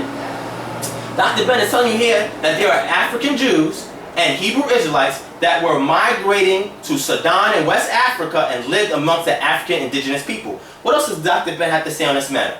Dr. Ben goes on to relate that Israelite migrations from northern and eastern Africa merged with indigenous groups in Western Africa. They become the Fulani and Fouta Jalan, the Barun, the Kamen, and Lake Chad. They also formed the parent stock of groups such as the Ashanti, the Hasua, and the Benani Ephraim, and the Bavumbo. Okay? All of these groups suffered tremendous population decreases during the years of the Atlantic slave trade, when the Atlantic slave trade was in operation. Others were completely eliminated. Thus, every so-called African American has Israelite ancestry in their family tree, whether he or she knows it or not. Not every African American, but some African Americans, which I will show you, can trace their lineage back to the ancient Hebrew Israelite stock, based on either their mitochondrial DNA or Y chromosome DNA. This is Dr. Ben. This is from his work. Okay? It says here, into America struggle to keep their heritage from being obliterated by forced assimilation and acculturation. Acculturation and assimilation, okay, it says here, look here, even in their very crucible of slavery, the descendants of West African Hebrew captives in America struggled to keep their heritages from being obliterated and forced assimilation and acculturation. This also happened when they were being persecuted in Africa. Their distinctive traditions became submerged with Christianity, but always remained a part of the oral tradition via so-called Negro spirituals, which praise the memory of ancestors and kinsmen like Moshe, David, Yahoshua, and Daniel, right? Or Daniel, or Daniel. The Cushing Jews are the Jews of Cushic mixture. Beta Israel, Beta Ephraim, Agag, Kemat, Tutsi, the Tutsi Jews, and I'm going to show you that, Hema, Masa, Lemba, and Sana. This is all coming from work that Dr. Ben has put forth to let you know that there's a record from one of our own black scholars that you have Hebrew Israelites that were living amongst the African indigenous people who intermixed with some of them. Some were pure stock, some intermixed, and they were all involved in Atlantic slavery. You had them along with the other indigenous Africans that were involved in the slave trade. This is powerful stuff, man. Powerful stuff. Jewish roots in Africa. Okay? This is by George E. Lichbaugh. Pressed under sweeping regional conflicts, Jews settled as traders and warriors in Yemen, the Horn of Africa, Egypt, the Kingdom of Cush and Nubia, North Africa, Punic settlements, Carthage, and Volubilis, in areas now considered by Mauritania. More immigrants followed these early Jewish settlers to North Africa, following the Assyrian conquest of the Israelites in the 8th century BCE, and again 200 years later when Jerusalem was conquered by the Babylonians, leading to the destruction of the first temple. This is saying here you had immigrants, Hebrew Israelite immigrants coming into Africa, okay, starting with what? The 8th century BCE, Assyrian conquest and Babylonian conquest. So they didn't just come from the 70 CE Roman persecution and captivity. It also dates back to the 8th century. This catastrophic event not only drove many Jews into exile in Babylon, but also led to the establishment of exile communities around the Mediterranean, including North Africa. Then when Israel came under Greek, Persian, and later Roman rule, independence, renewed waves of Jewish traders and artisans began to set up communities in Egypt, Nubia, the Punic Empire, Carthage, whence they began to scatter into various newly emerging communities south of the Atlas Mountains. Several Jewish nomadic groups also started to come across the Sahara from Nubia and the ancient kingdom of Kush. The Jewish presence in Africa began to expand significantly in the 2nd and 3rd centuries of the Christian era, extending not only into the Sahara Desert, but also reaching down along the West African coast and possibly also to some Bantu tribes of southern Africa, where some 40,000 members of the Lemba tribe still claim Jewish roots. Look at this. Jewish presence is said to have introduced into Senegal, Mauritania, and numerous other West African countries south of the Sahara, in part through the migration of Jewish Berber groups, and has settled in North Africa and had then crossed the Atlas Mountains. Other even early arrivals are said to have come from Caesarion, okay, now part of Libya, Egypt, Sudan, and Ethiopia, having crossed the Sahara to West Africa and eventually also moved further south. In addition to the Jewish tribal groups in Senegal, who claim to be descendants of the tribe of Jan, the Ethiopian Jews also trace their ancestry to the tribe of Dan. Look at this. In addition, Jewish, Arab, and Christian accounts cite the existence of Jewish rulers of certain tribal groups and clans identifying themselves as Jewish or Hebrew Israelites scattered throughout the Mauritania and Senegal, Western Sudan, Nigeria, and Ghana. Among notable Arab historians referring to the existence of the Ibn Khaldun, who also lived in the 13th century, a respected authority on Berber history. Look at this. The famous geographer or cartographer Al-Idrisi, born in Ceuta, Spain in the 10th century, who wrote about Jewish Negroes in Western Sudan, and the 16th century historian and traveler Leon Africanus, a Muslim from Spain who was raised by a Jewish woman working in his family's household, who was said to have taught him Hebrew, and emigrated with the family to Morocco in 1492. Leon Africanus later converted to Catholicism, but remained interested in Jewish communities he encountered throughout his travels in West Africa. So we have third-party accounts witnessing these Hebrew Israelite people and tribes living amongst the African indigenous people in Africa. And again, their numbers started to dwindle with the transatlantic slave trade. We're going to see why. A notable number of Berber and African nomadic tribal groups joined up with the Jewish communal groups trying to resist aggressive Arab Islamic efforts, or as bulwark against Christian proselytizing, sometimes going as far to convert to Judaism. Okay? Let's keep it moving. Alright? How am I doing on time? Okay, I'm doing pretty good on time. Alright.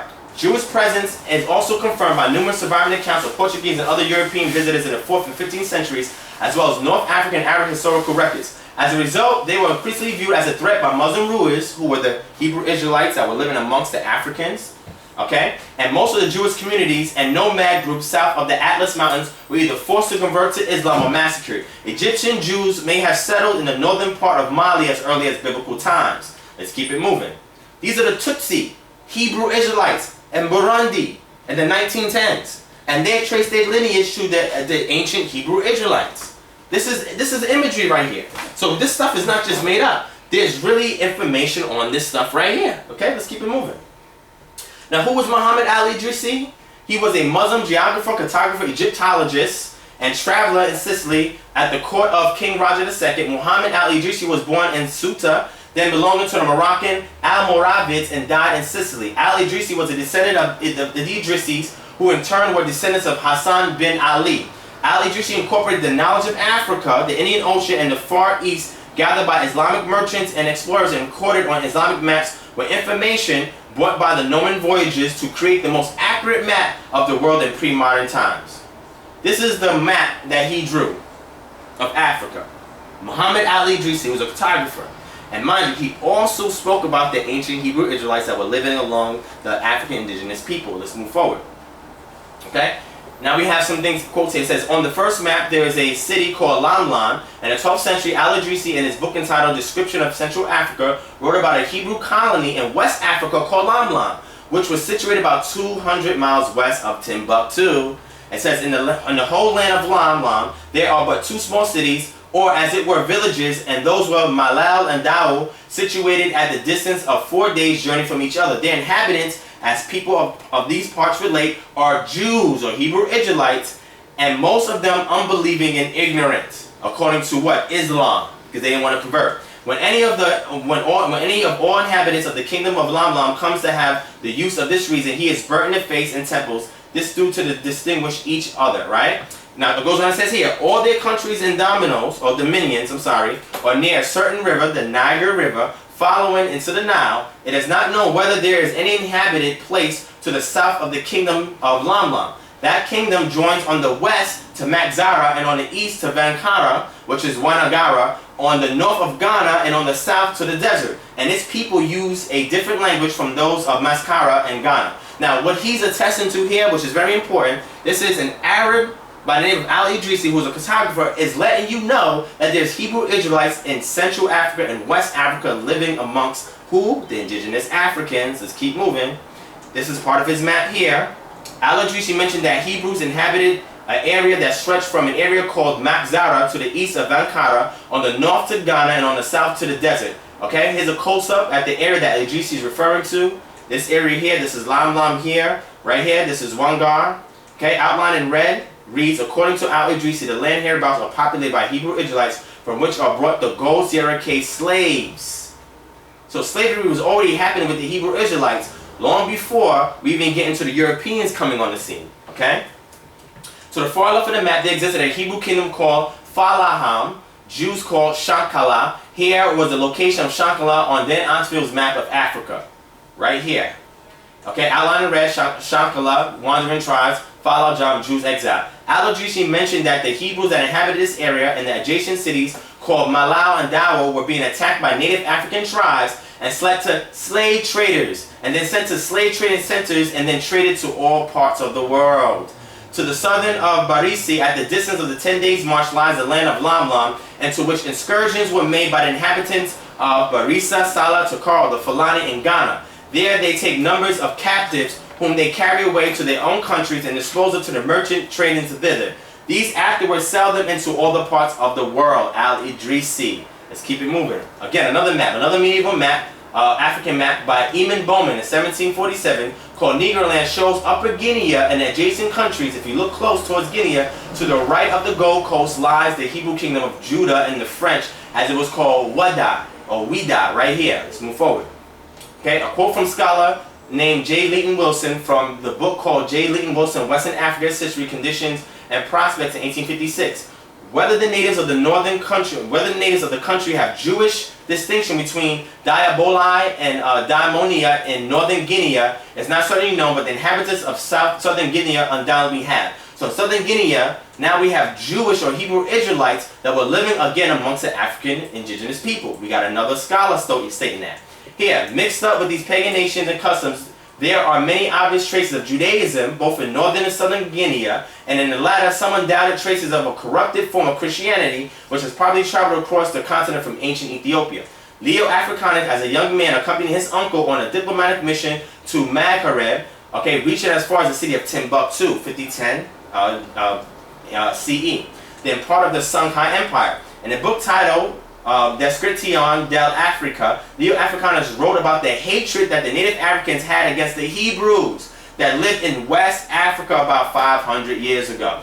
Okay, he says, Leo Africanus, in Guara, there were some very rich Jews. The intervention of the preacher Muhammad al-Maghali of Teclisen set up the pillage of the goods, and most of them have been killed by population. He says the king Askia, Askia is a declared enemy of the Hebrews. He will not allow any to live in the city. If he hears it said that a Berber merchant frequents them or does business with them, he confiscates the goods. In the 14th century, Hebrew Israelites migrated south to the Timbuktu area, at that time part of the Songhai Empire. In 1492, Askia Muhammad came to power in the previously tolerant region of Timbuktu and decreed that Jews must convert to Islam or leave because Judaism became illegal in Mali. Who's Askia Muhammad? Okay, he was known as Askia the Great, was an emperor, military commander, and political reformer of the Songhai Empire in late 15th century. So he was an African converted to Islam. Okay, the successor of Sunni Albert, Asakai Muhammad strengthened his country and made it the largest country in West Africa's history. Anyone who threatened Askia's power was put to death without a question. He also did not make it a secret that he firmly supported Islam, and he came down harshly on any non-believers who were native to Timbuktu. ancient indigenous Africans, and the Hebrew Israelites.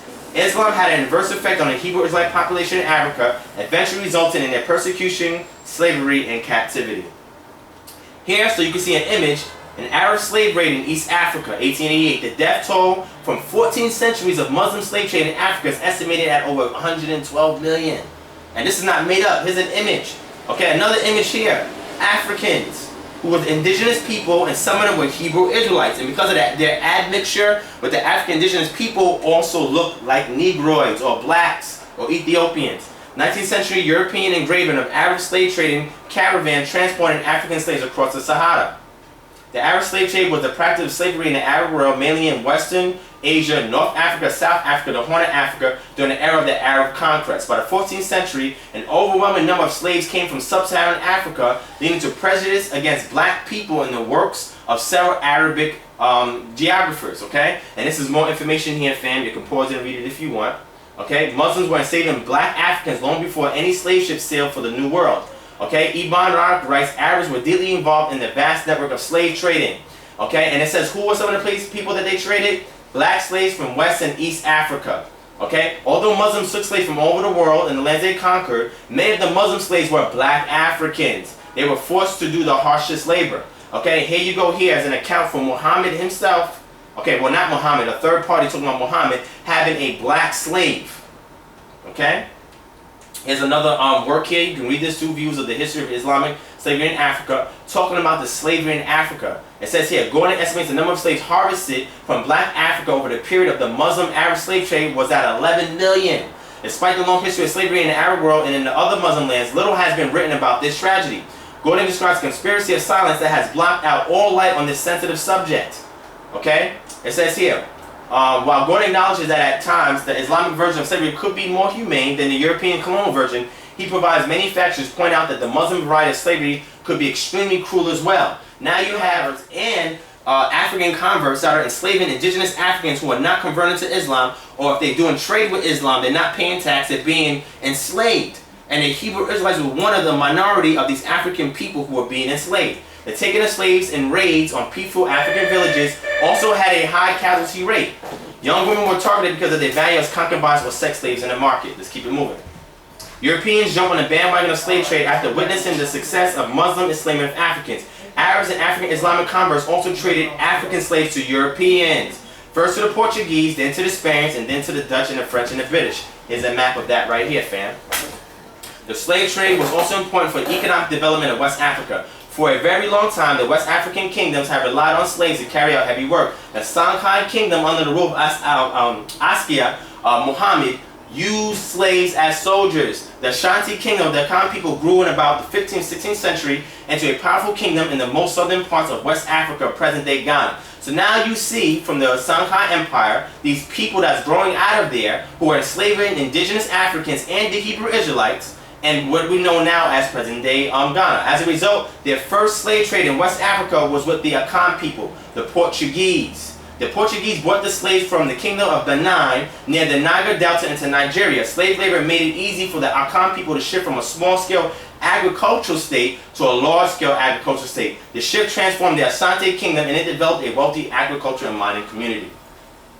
The Akan people needed slaves to work their gold mines and farms. Passing traders and a growing population in the Ashanti towns demand increasing supplies of food. The slave trade with the Portuguese continued until the early 1700s. The Akan people supplied the Portuguese with slaves to work on sugar plantations in Brazil. Kings like the Asante and Dahomey used their power to raise societies like the Bamara, the Mende, and the Fulanis, remember, who were some of them were who? Hebrew Israelites for slaves. The kingdom of Benin is the only known kingdom of West Africa to abolish slave trading in Benin. The Portuguese and Dutch governments were unable to colonize West African kings because they were too strong and well organized. Don't let nobody tell you that they ran into Africa, took Hebrew Israelites, took indigenous African people, and just ran out of there. They mention here, the Europeans say that, yo, these Negroes are too strong, we have to find another way to get them, and that's by trade, okay? Let's move forward. The arrival of the Portuguese in the 50th century in search of new trading opportunities changed the trade networks in West Africa. An important change was the new direction of the slave trade across the Atlantic Ocean kingdom of the Sahara Desert. The other change came from the growing slave trade. African slaves were captured from Africa to work as slaves in the Americas in the early 1500s. Okay, Portugal, Spain, France, and Britain were the key players in the slave trade, which lasted for more than 400 years. Okay, let's move forward. Most captured slaves were taken between 1450 and 1500 from the West African interior, and the cooperation of African kings and merchants, some of them were Islamic converts. There were occasional military campaigns organized by Europeans to capture slaves, especially by the Portuguese and what is now Angola. This accounts for only a small percentage of the total. In return, the African kings and merchants received various trade goods, including beads, shells, textiles, branding, horses, and perhaps most importantly, guns. Okay, slaves across the Atlantic Ocean endured inhumane conditions aboard the ships transporting them. They would travel naked and cramped into the hull of the ship, chained together at the ankles and packed together side by side in holds which were 1.5 meters high, which hardly any light and fresh air. So when they were traded into slavery, this was the states of our ancestors. Okay, look at the conditions. They were provided with buckets, which they had used as toilets. This resulted in many slaves becoming sick and dying. Cases of fevers and smallpox were common during the voyages. The health of slaves on board was made worse by the lack of medical attention. Slaves would be regularly hosed down with water each morning, and those that had died overnight would be thrown overboard, like you saw in La Amistad. The different ethnic groups brought to the Americas closely corresponds to the region of the heaviest activity in the slave trade. Over 45 distinct ethnic groups were taken to the Americas during the trade. Of the 45, the 10 most prominent, according to the slave documentation of the era, are listed below. Now, out of this 45, one of them is the Hebrew Israelites, and we just saw evidence of that, how they migrated to Africa after their various captivities. They lived among the indigenous African people. The Arab converts, or the Pale Arabs, went and enslaved them and persecuted them, and also they were traded along with the other indigenous Africans by the African kings for trade to barter with the Europeans. Here are 10 of the tribes: the Gebe speakers of Togo, Ghana, and Benin, the Akan of Ghana, the Membu or the Mobu or Mbundu of Angola, the Bakongo of the Democratic Republic of Congo and Angola, the Igbo of southeastern Nigeria, the Yoruba of southwestern Nigeria, the Mande speakers of Upper Guinea, the Wolof in Senegal and the Gambia, the Chamba of Cameroon, and the Makua of the Mozambique tribe. These are some of the people, and out of the top 10, these were the top 10 people that were taken into slavery, the African indigenous people. But out of the 45, you also have the Hebrew Israelites. Between 1650 and 1900, 10.25 million slaves, African slaves, arrived in the Americas from the following regions and the following proportions. In Senegambia and Senegal and the Gambia, 4.8%, Upper Guinea, 4.1%, Windward Coast, Liberia, 1.8%, the Gold Coast, Ghana and east of Cote d'Ivoire is 10.4, the Bight of Benin 20, the Bight of Biafra 14.6, West Central Africa 39.4, and Southeastern Africa, Mozambique and Madagascar 4.7. I'm showing you this for a reason. Now look at this map. There's a book called a fact paper called Jews in Cape Verde and on the Guinea coast, a paper presented at the University of Massachusetts, Dartmouth, February 11, 1996 by Richard Loban. You see that out of all of these places that they're talking about, right?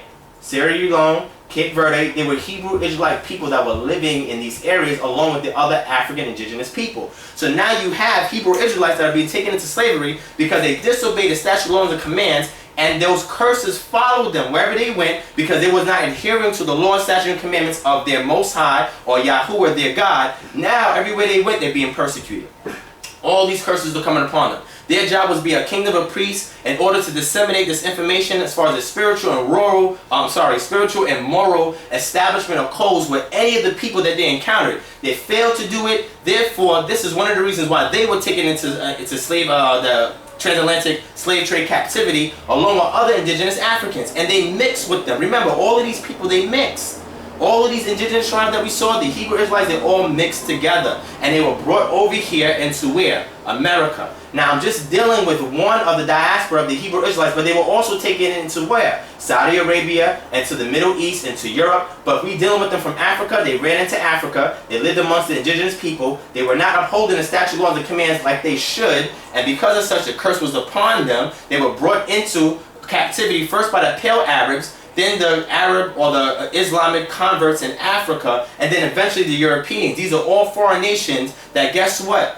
Deuteronomy 28 talks about that what happened to them, where they would be taken into slave labor, where your woman would be raped amongst you, where you be working to the till of your brow and not being able to enjoy any of the agriculture. All of these curses that Deuteronomy talks about we see what happening to the African people that were taken into slavery, because some of them were Hebrew Israelites, brothers and sisters. And as you know, based on the stud plantations in the South, you were taking different prominent males and you were breeding them with all the females. So now you have an admixture, okay, of the Hebrew Israelites, the indigenous Africans such as the Yoruba, the Igbo, okay, the Wolof that we saw, that were all mixing with each other.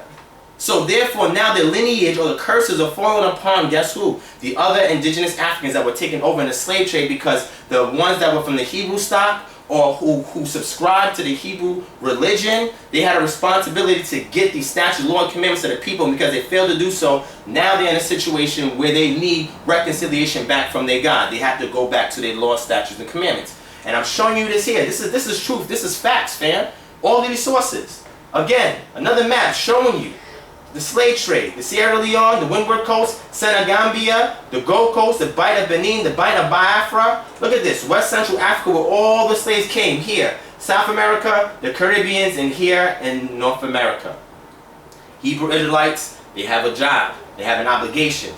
Okay, their job and their obligation is to present these laws, statutes, commandments to the people that they encountered, and if they fail to do so, curses will come upon them and they will be utterly destroyed. And that is what happened to the history of the true Hebrew Israelites that are here in America, who intermingle and intermix, and they procreated with other indigenous Africans. If you look here at this map, we see Israel. Okay, they went into Egypt, from Egypt to West Africa, okay, because of the Berber tribes, out to North America, Caribbean, South America, here into Ethiopia, Yemen, and South Africa, and they mingled with the indigenous African people. I showed you all the sources that attest to this. All right, here's a picture of the slave trade, okay, right here, the ships of the Hebrew Israelites, along with the indigenous African tribes, the Wolof, okay, the Mende people, the Yoruba, the Igbo.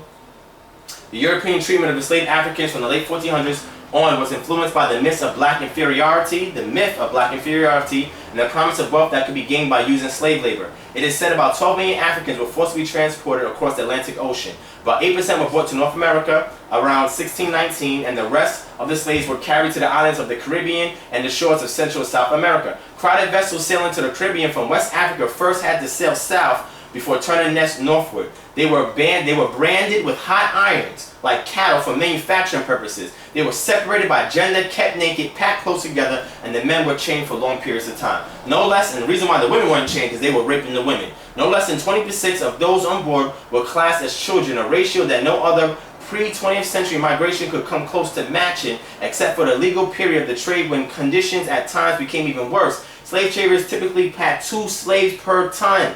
They were fed a diet of beans, yams, and corn mush. Throughout the slave trade era, filthy conditions ensured endemic gastrointestinal diseases and a range of epidemic pathogens that, together with periodic breakouts of violent resistance, meant that between 20% of those embarked did not survive the voyage, including the white crew members. About 4% of the slaves never made it to the ships. Now you get to see all of these curses that are coming upon the Hebrew Israelites that were mixing with the indigenous Africans. It's also coming into fruition in regards to prophecy. This is the stance that the Hebrew Israelites take. And again, an honest and fair rendition of this would say that it wasn't just the Hebrew Israelites that were affected by this. There was also indigenous African people they were amongst that they intermingled with, and they have a responsibility to go back to their roots, go back to the law before they came into captivity, and to uphold these statutes so they can reverse this condition, fam. Alright, let's move forward. Okay? I'm going to give you African American history timeline. We're almost done. 1619, the first African slaves arrived in Virginia. Slavery is made illegal in 1787 in the Northwest Territory. The U.S. Constitution states that Congress may not ban the slave trade until 1808. L.I. Whitney, invention of the cotton gin, greatly increased the demand for slave labor. Okay, a federal fugitive law, a slave law, and it is enacted, providing for the return of slaves who had escaped and crossed state lines. Gabriel Prosser, an enslaved African-American blacksmith, organized a slave revolt, intending to march on Richmond, Virginia. The conspiracy uncovered. Prosser and a number of the rebels are hanged. Virginia's slave laws are consequently tightened. So don't nobody tell you that the slaves were not fighting back. These were warriors, okay? Not just Hebrew Israelite warriors, but warriors from the tribes in which they came from.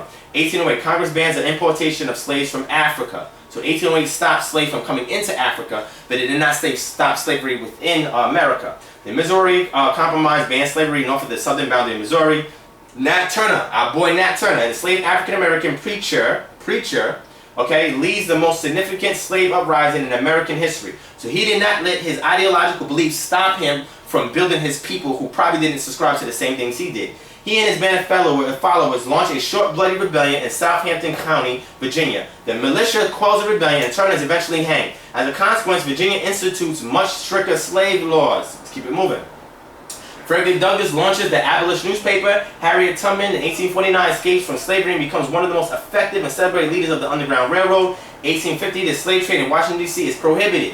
1857, the Dred Scott case holds that Congress does not have the right to ban slavery in states.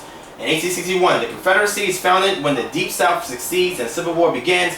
President Lincoln issues the Emancipation Proclamation declaring that all persons held as slaves within the Confederates are and henceforth shall be free. 1865, Congress establishes the Freedmen's Bureau to protect the rights of newly emancipated blacks after the Civil War. The Civil War ends in April 9th, 1865. Abraham Lincoln is assassinated. The Ku Klux Klan was formed in Tennessee by ex-Confederates. Slavery in the United States is effectively ended when 250,000 slaves in Texas finally received the news that the Civil War had ended 2 months earlier. The 13th Amendment to the Constitution is ratified prohibiting slavery. Okay, black codes are passed by southern states, drastically restricting the rights of newly free states. And this year, 1867, a series of Reconstruction Acts are passed, carving the former Confederacy into 5 military districts and guaranteeing the civil rights of free slaves. 1868, 14th Amendment to the Constitution is ratified, defining citizenship. Individuals born and naturalized in the United States are American citizens. 1869, Howard University Law School becomes the country's first black law school. Look at some of the things that we're doing. 15th Amendment to the Constitution is ratified, giving blacks the right to vote. 1877, Reconstruction ends. Federal attempts to provide some basic civil rights for African Americans quickly erode. Spelman College, the first black college for women. Booker T. Washington founds the Tuskegee Normal Industrial Institute in Alabama, 1881. Okay, 1882, the American colonization, Sacconi, formed by Presbyterian minister Robert Finley, established the colony of Monrovia. Okay, Plessy versus Ferguson, 1896, this landmark Supreme Court decision holds the racial segregation constitutional, paving the way for repressive Jim Crow laws in the South. W.E. Du Bois founds the Niagara Movement, a forerunner to the NAACP. The movement is formed in part as a protest to Booker T. Washington's policy of accommodation to white society. Marcus Garvey, 1914, establishes the Universal Negro Improvement Association, an influential black nationalist organization to promote the spirit of race pride and create a sense of worldwide unity among blacks. The Harlem Renaissance, people, we'll be at right now in the 1920s, flourishes in the 1920s and 30s. This literacy, artistic, intellectual movement fosters a new black cultural identity. 1931, 9 black youths are indicted in Scottsboro, Alabama on charges of having raped 2 white women. Although the evidence was slim, the Southern jury sentenced them to death. The Supreme Court overturns their convictions twice.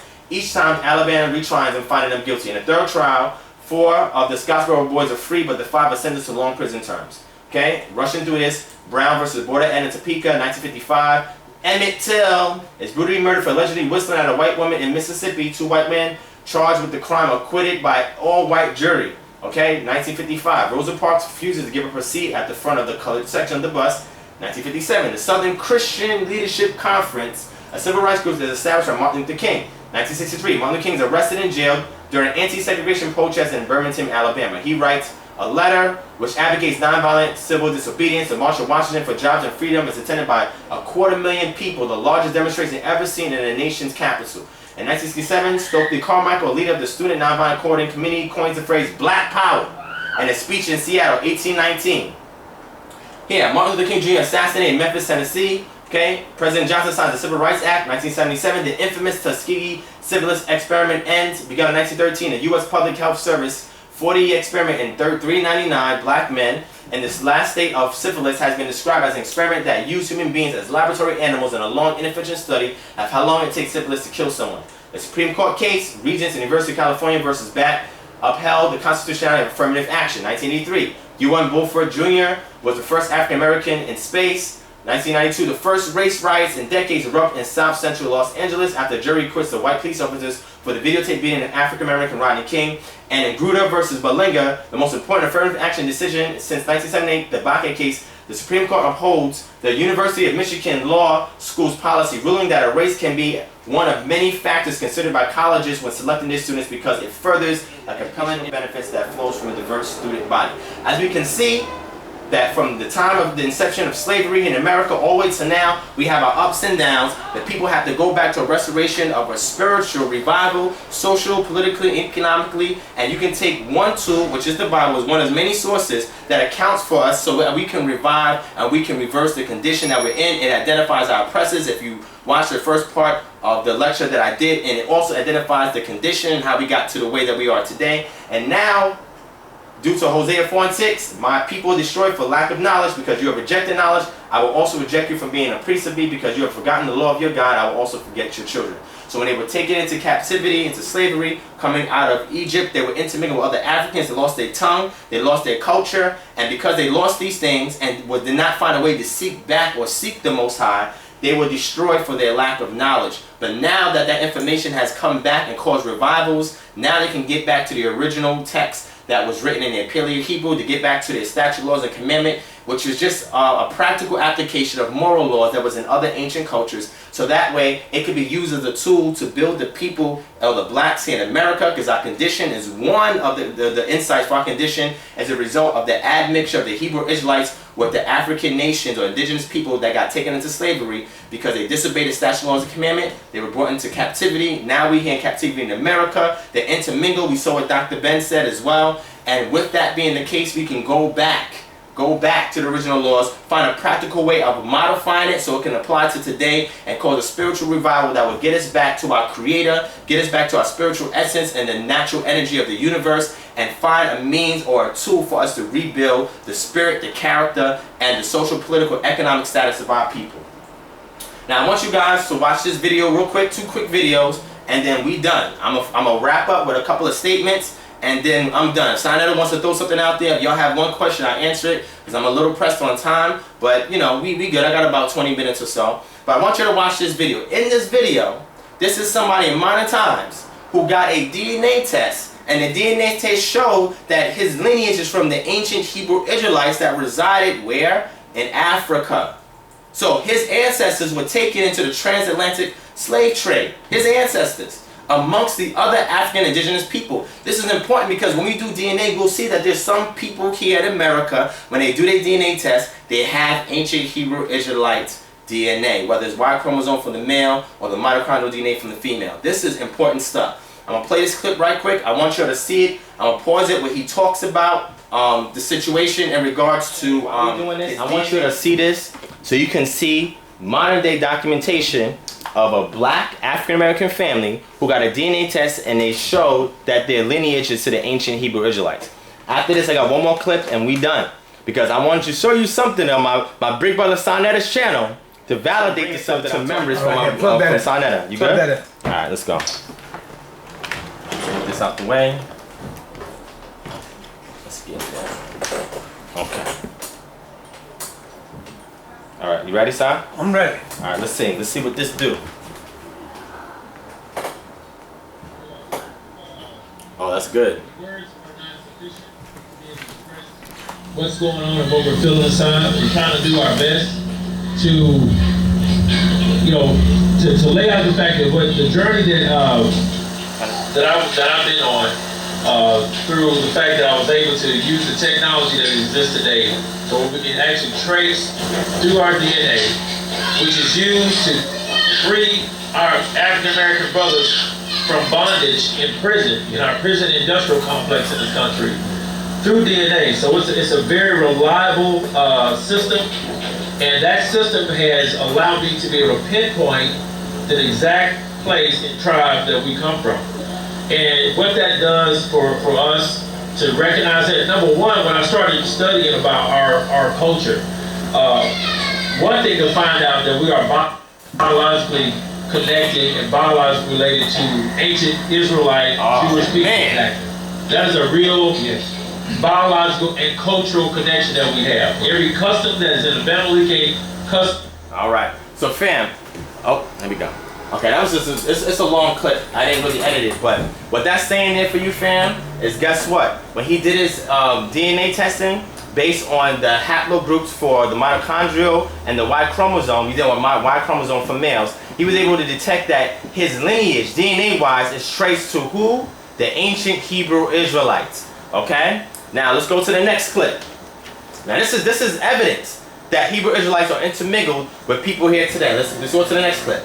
Now, this is a video from the Sod Netta, okay? Yeah. Sod Netta's channel, that I want y'all to see this so that way you can see more validation in regards to the ancient Hebrew Israelites that lived amongst the African indigenous people. Again, fam, they had a responsibility. Their responsibility was to bring the spiritual moral code to the people, to share the statute, laws, and commands to enhance the indigenous people there, not oppress them, but to enhance their culture, their worship. They were persecuted by the pale Arabs. They were persecuted by the African kings that converted to Islam. They were persecuted also by the Europeans, and this was a result of the curses that fell upon the Hebrew Israelites for not upholding the statute, laws, and commandments and sharing it and being a kingdom of priests. And because of such, they mixed with the African indigenous people. They kept their identity, a lot of them, secret, and therefore, guess what happened? They were shifted along with the other indigenous African tribes into the transatlantic slave trade. They were stripped of their tongue, stripped of their history, and it's only after revival in the 21st century, the 20th to 21st century, only after revival of knowledge, of doing research. Dr. Ben, I respect him highly. He did a lot of research into this topic, and he showed a lot of the cover-up.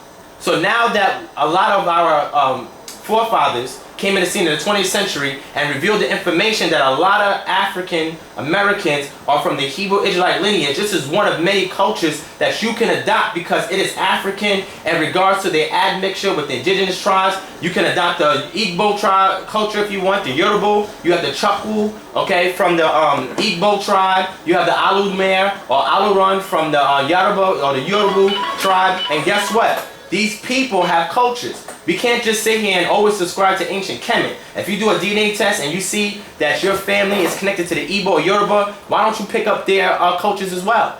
You know what I'm saying? The reason why you can also use ancient Kemet is because there were some Cushites and Ethiopians and ancient people in Kemet that also migrated to the west, and they also, with these indigenous African tribes and the Hebrew Israelites, got taken into captivity. They all got mixed and they procreated with one another due to the studs that they had on a plantation, due to the slave masters. And now you have a mixture of cultures, and each one of these cultures, based on what they taught, what they believed, gave insight into the condition of how we are here in America. And that is why, one of the reasons why I subscribe to the Hebrew Israelite culture, because it's one of many tools and one of many explanations or insights that let us know the situation and condition of our people here in America and how to rectify it by going back to the roots of understanding law, spirituality, etc. So fam, this is very, very important. I want you to watch this individual here on this video talk about who the Hebrew Israelites that was among the indigenous African people. Sana can attest to that because he shot this video, and I want y'all to see it. Peace and black power. Yeah, I had that thing live. Go. Here we go, fam. Welcome to another Sarnetta TV House of Consciousness production. I have a special message. I have a brother that's been living in Africa for 20 years, and he is from Brooklyn. The Remember brother this, right, said there are Hebrew Israelites in Africa. Oh, man. I'm not just talking about the brothers that come from America that go over there. I'm talking about Africans who are Hebrew Israelites. So you hear the Hebrews always saying that the Africans are not their people. They are so and so. Well, check this out, family. Check it out. Peace and black power family. I stand here with a good brother Kohen and Tanya. He gonna give you his whole name and where he's from and how long he's been in the area. Peace, my brother. Good to see you. Good to see you happy here. Peace and blessings, my brother. Hey, you all. Peace and blessings. Kohen and Tanya Haleli, Rabbi, living in Ghana for the past 21 years, originally from New York. Okay.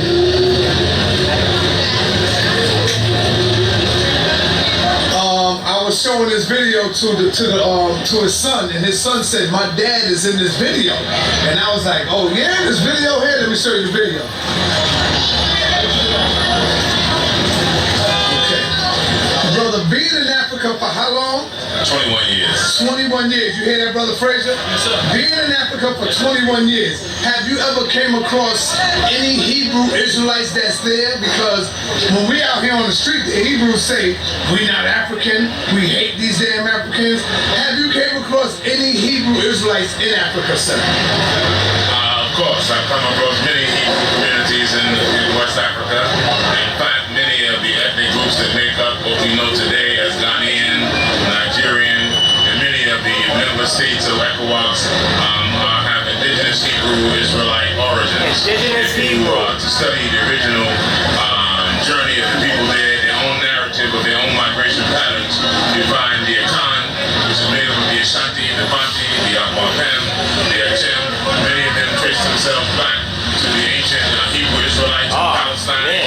Those who do not trace their origin back to the Nile Valley Basin, which is where the great migration took place from. The misconception of a lot of people is that those who are in West Africa today, that they come from West Africa. They believe the stereotype that Western education has taught us that they are African savages that only come up in jungles and mud huts and thatch roofs. And they don't understand that these are the builders of ancient kingdoms and civilization that goes all the way back to the Nile Valley Basin. These are the ancient people of the ancient Mali, Songhai, Ghana empires, when they came from the Western Sudanic areas. And before the Western Sudanic area, they come from Egypt and Ethiopia. So it's only that when those who would make reference to Africans as savages and Canaanites are basically misinformed to Western exposure, Western religions, and Western education, because many of those of the ethnic groups that I've named, the Akan, the Ewe, the Ga, the Igbo, the Yoruba, all of them trace themselves back to East Africa. So as I say, it's misinformation. Unfortunately, those of us in the West have been subject to miseducation to two major institutions. The Western religious institutions and the Western academic educational institutions. Both of them have done a successful job in miseducating us to who the African really is, and therefore perpetuating a self-hate syndrome in the African. So we try to escape our identity with Mother Africa through any means necessary. We call ourselves everything but African, Asiatic, we call ourselves Native American, East Indian, anything but African, but that's a part of the miseducation. And unfortunately, we have not been able to escalate the program of lifting that consciousness fast enough, to be able to eradicate that ignorance from the mouths of our people, most of all from the minds and heart of our people. Beautiful. When you say there are Hebrews over there in Africa, are they Hebrews that came from America over there, like the African American, like you over there, or are they actually African Hebrew Israelites that's over there practicing Hebrew? They are both. Actually, they're actual indigenous Africans, of which we all are actually, that have never left the continent, let me put it that way, who understand culturally that they are Hebrew, and from the ancient tribes of the Israelites, the original people. And then we have some of those brothers and sisters who were carried away in the great captivity and who have returned after the captivity of North and South America, that great captivity, returned back to Africa and practicing the Hebraic culture over there as well.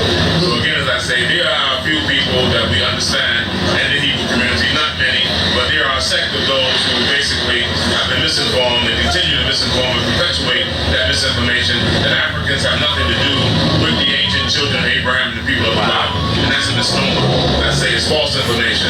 And only enlightenment, further education, and deepening one's knowledge will eradicate that. All right, fam. Here you go. Let's get this. That's enough. All right. Huh? That's enough? Yeah, that's it. Yeah.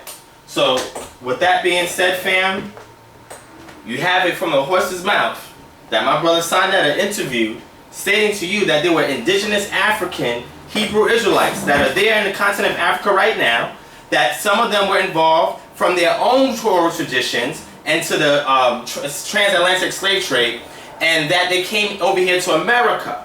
And they were living amongst the other indigenous Africans, and they're able to trace their lineage either to ancient Israel or to ancient Kemet area in the Nile Valley Basin. And they migrated where? West. So you have people from Ethiopia, you have individuals from ancient Kemet, and you also have the Hebrew Israelites all migrating west together. All of these cultures intermingling with each other. So fam, we are really much closer than you thought. Okay, let me just set this up for a second. All right. So I'm gonna give y'all some additional references that y'all can go to in regards to this topic. Okay, here's a list of several books you can read. Okay, further readings attesting the Hebrew Israelites in Africa, into Egypt again with ships, a message to the forgotten Israelites, African Americans by Elisha, Israel, the ancient black Hebrews and Arabs by Anu and Bantu, Science Beats the Bible, the Biblical Garden of Eden discovered in East Africa by Gert Muller, Yo, the ancient stop black it. Hebrews II, the forensic proof simply explained by Gert Muller, Jews and Judaism and African history by Richard Hull, The Truth About the Biblical Hebrew Israelites by Ella J. Hughley, The Black Jews of Africa by Edith Bruder, The New Ship of Zion, The Dynamic Diaspora, Dimensions of the African Hebrew by Martina Koningfer, Jews in Africa Part 1, The Berbers and the Jews, Fact Paper by Samuel Kowinski, Jews in Africa Part 2, Black African Relations, Fact Paper by Samuel Kowinski, From Babylon to Timbuktu, A History of the Ancient Black Races by Rudolph R. Windsor, Hebrewisms of West Africa by Joseph J. Williams, We the Black Jews, Witness to the White Jewish Race Myth by Dr. Yosef Ben Yochanan, The Need for a Black Bible by Dr. Yosef Ben Yochanan, African Origins of the Major Western Religions by Dr. Yosef Ben Yochanan, and The Africans Who Wrote the Bible by Nana Banshi Dakwa. So this is not even a comprehensive list, but this is a short list. I wanted to get just enough references of material that I myself have went through, and I encourage you also to go through if you want to know more history in regards to indigenous Africans that lived alongside the Hebrew Israelites in Africa. And also some of them touch on their migration here to America via the transatlantic slave trade. So fam, I'm done with that.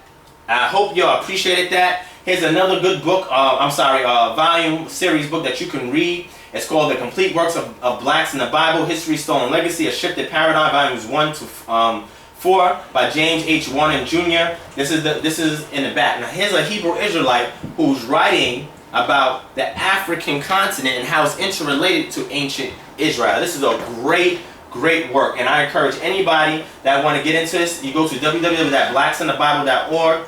It says here, I am Ham, father of the black race. It gives you some things. Africa the beautiful, I am a carpenter's son, my father is Noah, I helped them build, etc., etc., etc. This is great work. This is a great culture as well. Again, it's intertwined with the other indigenous African cultures that were taken in the slave trade. And now the purpose being that there can be a revival of our people now that we have the knowledge of who we are, of the different cultures that we're intermingled with, to give us insight on our conditions. Again, the reason why the Hebrew Israelites fell is because they became wicked in their dealings with each other. Okay, they started telling lies and dealing falsely and cheating and stealing, and because they broke the statute, laws, and commandments, and they were not an example of morality in the ancient world. They were taken captive first by the Assyrians, next by the Babylonians, after that by the Greeks, after the Greeks the Persian, after the Persians the Romans, and after each captivity they were fleeing to different parts of the world, and a large portion exited into Africa. They lived amongst the ancient tribes in Africa. They migrated west along with Cushites, along with Egyptians. They migrated west to the other indigenous Africans. They were persecuted, chased, and hunted down by the pale Arabs and the converted Muslims of the African kings. They were sold into slavery to the European, also taken into slavery by the Arabs and brought to Saudi Arabia. And they were brought here to America, but they lost their tongue, they lost their culture, and they were deprived of their spirituality. They were forced upon them Judaism, and Judaism is a religion, and that's not what they really practiced before their captivity. Christianity and Islam was all pressed upon these people, and they lost their tongue. They were interbred with one another. So you had people of Hebrew Israelite stock that was mixing in with the other indigenous Africans that were taken in the transatlantic slave trade. So the most important thing that we have to understand that we can take from this is to know exactly this, that this is one insight on the condition of blacks in America, that if the African Americans or the blacks in America were to revert back to some of the principles that's outlined in the Bible and make some modifications to fit our modern day lifestyles, then we can get back to knowledge of the Creator. It opens up a wide platform for us to jump into the other cultures and see the other people that were mixed in with us, look at history from a different perspective, and be able to convey this so that way we can unify our communities. First thing I want to say is that what I just shared with you guys, eat the meat, spit out the bone. Okay, whatever is in here that can enlighten you, that can encourage you, that can cement your belief system, that can give you insight into one of the possible reasons why we're in captivity, take that in. Anything in here that you don't subscribe to, you don't like, y'all can kick it out. It's fine. I'm presenting neutral information from an objective, honest, and fair perspective in regards to my subscription to the ancient Hebrew Israelite culture, because it's one of many cultures that we can adopt. We're allowed to adopt, because all of us that was in the diaspora had different cultures, and the Hebrew Israelite is one of those many cultures. I also look into the other cultures. I mentioned Chukwa from the Igbo tribe, Aluran from the Yoruba tribe. I looked into their deities, into their culture, you know, and I'm extracting tools. I looked into ancient Kemet, extracting tools. The Nubian kingdom, extracting tools with everybody that made up the diaspora of us as a people here in America. All right, fam? So whatever it is that you like, take it. If you don't like it, spit it out. But I'm just trying to be very honest. I'm trying to be very fair. And I'm trying to be very objective in regards to my information, all right? Now, I'm going to be doing a third part to this. And the third part that I'm going to be doing is called, Does the Bible Provide Insight on a Solution for Blacks in America? So that is going to be the third part. And that is the most crucial part, because if the Bible does not deal with us as a people here in America, if it cannot give us a solution to our problem, then we need to get rid of it. But if it does, then we can use this as a conglomerate or a composite of other things we can extract from our other ancestors who were here in America, such as Nat Turner, such as Marcus Garvey, such as Frederick Douglass, such as even recent, such as Noble Drew Ali, the Honorable Elijah Muhammad. All of these great leaders who have this information, we can use the Bible to complement with all of the rulers and all of the revolutionaries that came before us, extract the greatness that we have from Africa, because the Hebrew Israelites now were too intermingled with the Africans, and their Most High God did not despise that. You understand what I'm saying? And just like he talked against prophecies through his prophet Jeremiah, Ezekiel, against the other nations, he also dealt with his people. And because they disobeyed, they suffered wrath as well. So we got to understand, looking at this, fam, that if the third part that I present you can show you that the Bible has principles in it that we can extract and apply to help us in our social, political, economic, and spiritual condition here in America today in a practical, modernized, modified format, then we should take it seriously and we should really look into it, all right? That's the second thing I want to mention. The third thing that I want to mention is that I'm going to be doing future presentations. I'm going to give Sonetta several exclusives of future presentations, and we're going to do it on a time where I ain't got to work or do anything like that, any additional work, so that way we can just sit and build. And we can also have other guests here so we can build them together. For the presentation I'm going to present, this is going to my Kemetic brothers and also to my Hebrew Israelite brothers. The first presentation I'm going to present is the priesthood of On. We know that Potiphar was a priest of On, and Joseph married Asenath, which is his daughter. And Joseph, or a Hebrew Israelite, who was a vizier to the Pharaoh in the suit, he was adept in the knowledge, the understanding, and the wisdom of the priesthood of On. That's very, very important. So I'm going to do a presentation on what is this priesthood of On and where did this priesthood come from. It predates Kemet. It goes all the way back into the southern Sudan and Ethiopia period, where you had the Anu people who received messages from their ancient ancestors and their gods, okay? And they had this mathematical, scientific, astrological, spiritual system. And when they moved north into Kemet, then that's how we have the emergence of the ancient Egyptians. Because if you look at the record, when Narmer came on the scene, they already had an advanced system. Where did it come from? And not just him, concurrently you had Sumerians pop up on the scene in Mesopotamia, and they have all this knowledge and this information about their gods and building these ziggurats and all of these different things. And then the Levant region with the Phoenicians, the Canaanites, and then the ancient Hebrew Israelites. Where did this spiritual system come from? Where did this astrological system come? This mathematical, this architectural system come from? That's very important, and I'm going to do a presentation on that because I want you to show you how interconnected all of these ideologies and cultural identities are. The second presentation that I'm going to do is going to be on the burial sites of biblical characters and an explanation in regards to the lack of excavations in regards to them. This is something that a lot of my Kemetic brothers want to know, where the burial sites. A lot of them say this honestly, some of them say this facetiously. Whatever the case may be, I'm going to do a presentation on that, and I'm going to present it for you guys so y'all can see, okay, that there is an explanation and there are burial sites for these characters that's mentioned, and I'm going to show you that. The third thing I want to show, a third presentation, is going to be in how archaeology and anthropology lines up with biblical claims. I touched on some of that in this second part. I touched on some of that in the first part, but I'm going to get more in depth because I love archaeology. So I'm going to show you all of this textual criticism of all these manuscripts, the carbon dating for all these manuscripts. I'm also going to show you all the archaeological items, okay, that give credence to a lot of the claims that are made in the Bible. Most of it is after the Solomonic dynasty. And I'm going to present this to the people so you have an honest, open, and objective standpoint in regards to this question that a lot of my Kemetic brothers have, and also to equip my Hebrew Israelite brothers so that way you have one tool in the shed when it comes to actually sharing your ideology. The fourth and last presentation, major presentation that I'm going to do, and y'all can follow me when I do it, it's going to be the Khazarian or the Ashkenazi Jews. Okay, what's the identity of the Ashkenazi Jews? Their origins from Edomites and their origins from the Khazars. And I'm going to show you the link and connection to them to show you that this is one imposter. These are the small hat fake Jews, okay, that's impersonating themselves and acting like they are true Hebrew Israelites, but they're from the synagogue of Satan, for lack of better words, in the new covenant. Okay, and these people that are in the guise of the Hebrew Israelites, and they are just some very manipulative people, and we're going to deal with that subject matter, and I'm going to show you this, and this is to equip my Hebrew Israelite brothers, because like I've shown in my first part, that the lineage of Japheth gave birth to the Caucasian, the East Asian, the Indian, etc. And now we're going to see, where did these fake Jews come from? These were the converted Edomites who became Jews, or they adopted the Judaism, and they migrated north. A lot of them settled and influenced the Khazarian Empire, which was during the Middle Ages.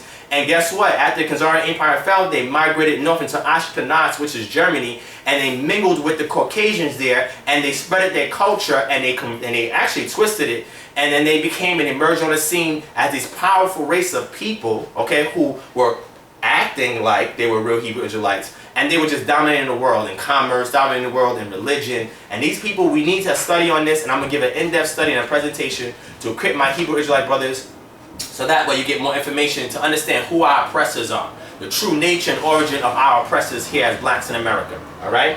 The fourth thing I want to mention is also how y'all can contact me. Keep watching Sign Out TV, Black News TV. You're going to see me periodically on there. Also, I can be reached via email by kingdomharbinger@gmail.com.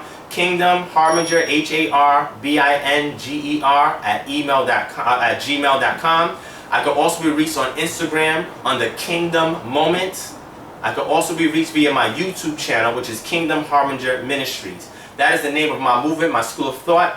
Also, a lot of people have been trying to reach out to me on Facebook. I don't really like to connect too much on Facebook, but you know, type in Divine Prospect and you'll see me come up on Facebook as well. And the last thing I want to say, and this is the most important thing that I want to state to y'all, most important thing, and listen to me closely. This presentation, I was not trying to get very scientific. I was not trying to get very deep or historical or give you all of these divine mysteries, and I'm trying to do a heart-to-heart so we can see that as a community we need to bond together.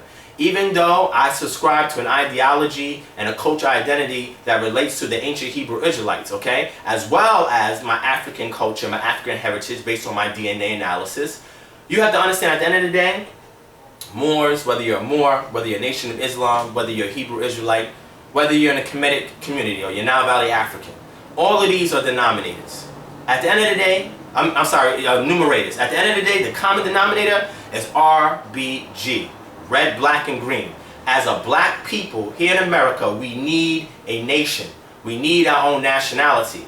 We can pull from various resources. We can create a charter to define us with a similar history, a similar identity, a similar culture. But we have to be able to put our differences aside and unite together so we can fight this oppressor. We can help others that are unconscious understand the condition that we're in and create a plan or course of action to reverse the situation that we're in.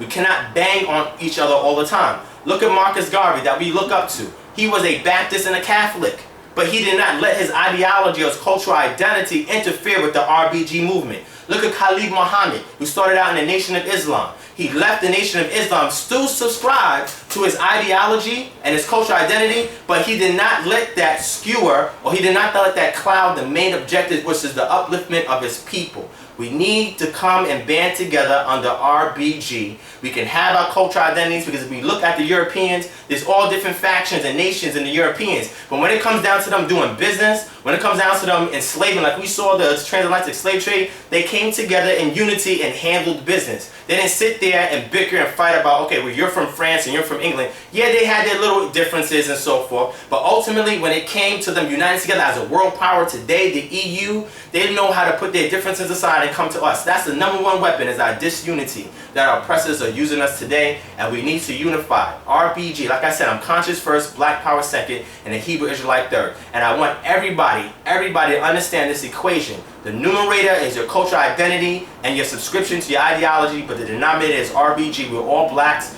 If all of us were to walk down the street and a white police officer was to see us, or a white official, corporate man, the Negro don't know.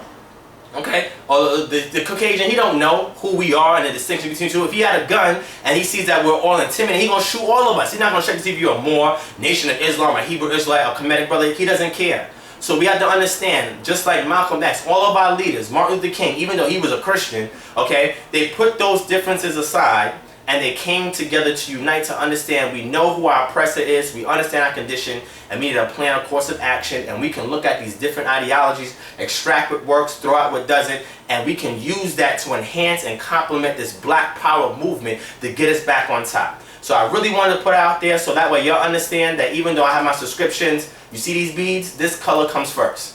Alright, so with that being said, fam, if you have a question, y'all can ask me real quick. Sonetta, if you got one question, ask me real quick. I'm going to wrap this up and I'm out. Any questions from the people out there? What I want to ask you, when is your next visit so we can break down the Hebrew, so we can break down some, you know, some language stuff. Some solid stuff, right? Yeah, we need that. We need that, brother. We need that science. All right, so what my elder Sonetta says is that he wants me to come back and do a presentation on the Hebrew alphabet. I'm going to try to do it before I leave, because I know that he's going to have some future visitors coming, and that might occupy some of his time. I got Unc and Shaka. Yeah, so Unc and Shaka, Brother Unc and Shaka Atmos is coming through in the house. Right. And hopefully I'll have some time to come here and break it down with them. But if I cannot break the alphabet down for my brother Sonetta, I will be back at the end of October. And I will come back, and that will be the first presentation that I'm going to do for my brother Sonetta, because he wants to understand the science behind the Paleo-Hebrew, the modern Hebrew, and how it's linked to the Arabic and also the Mechinecha. And also I'm looking into the Nawapic as well, because I think that's a great language as well. So we can see the cultural similarities, and we can wean away from this English tongue, which is horrible. Okay, we were built, our brains were built for tonal language. We need to go back to these tonal languages and understand and see the similarities, so that way we can craft a better language for us as a people here in America when we establish our nation. So yes, my brother Sonetta, I will be back. I will break down that science for you the best I can. I'll keep it fundamental, because if I go really deep, we'll be here for hours. But I'll keep it very simple, very straight, so you can see some of the similarities. I touched on some of it in the first part. But yeah, I'm going to come back. My next visit, if I don't do it by the end of this week, when I come back, that's going to be the next thing I do, and I'm going to break that science down. I'm going to have charts sign off. And that's my logo on the back. You'll see it on my page and on my channel. And again, as you can see, it's red, green, and black. So we ain't playing here. And I just want to sign off and say thank you to my bro, Sonetta TV. Any of my fam that got comments, questions, hit me on the bottom. I'm going to try to be back this week to see if I can be here when Ankh and Shaka is here to build with them. The next presentation I'm going to do for my brother Sonetta is going to be the science behind the alphabet. I'm going to do future presentations. I'm just going to make exclusive for just him only, so you're going to be able to see it on his channel. So keep watching Sonetta TV. Shalom to all of my Hebrew Israelite brothers. Hotep to my Kemetic family. Peace and black power to my black conscious community. And I want you to know that this is the right place at the right time for us to revitalize, to revolutionize, and to do something new, fresh, and different, so that way we can organize and mobilize our people to destroy this oppressor, to reverse our condition, and we can once again regain our nationality as a people. Signing off, Sonetta TV, Kingdom Harbinger Ministries. We'll see ya.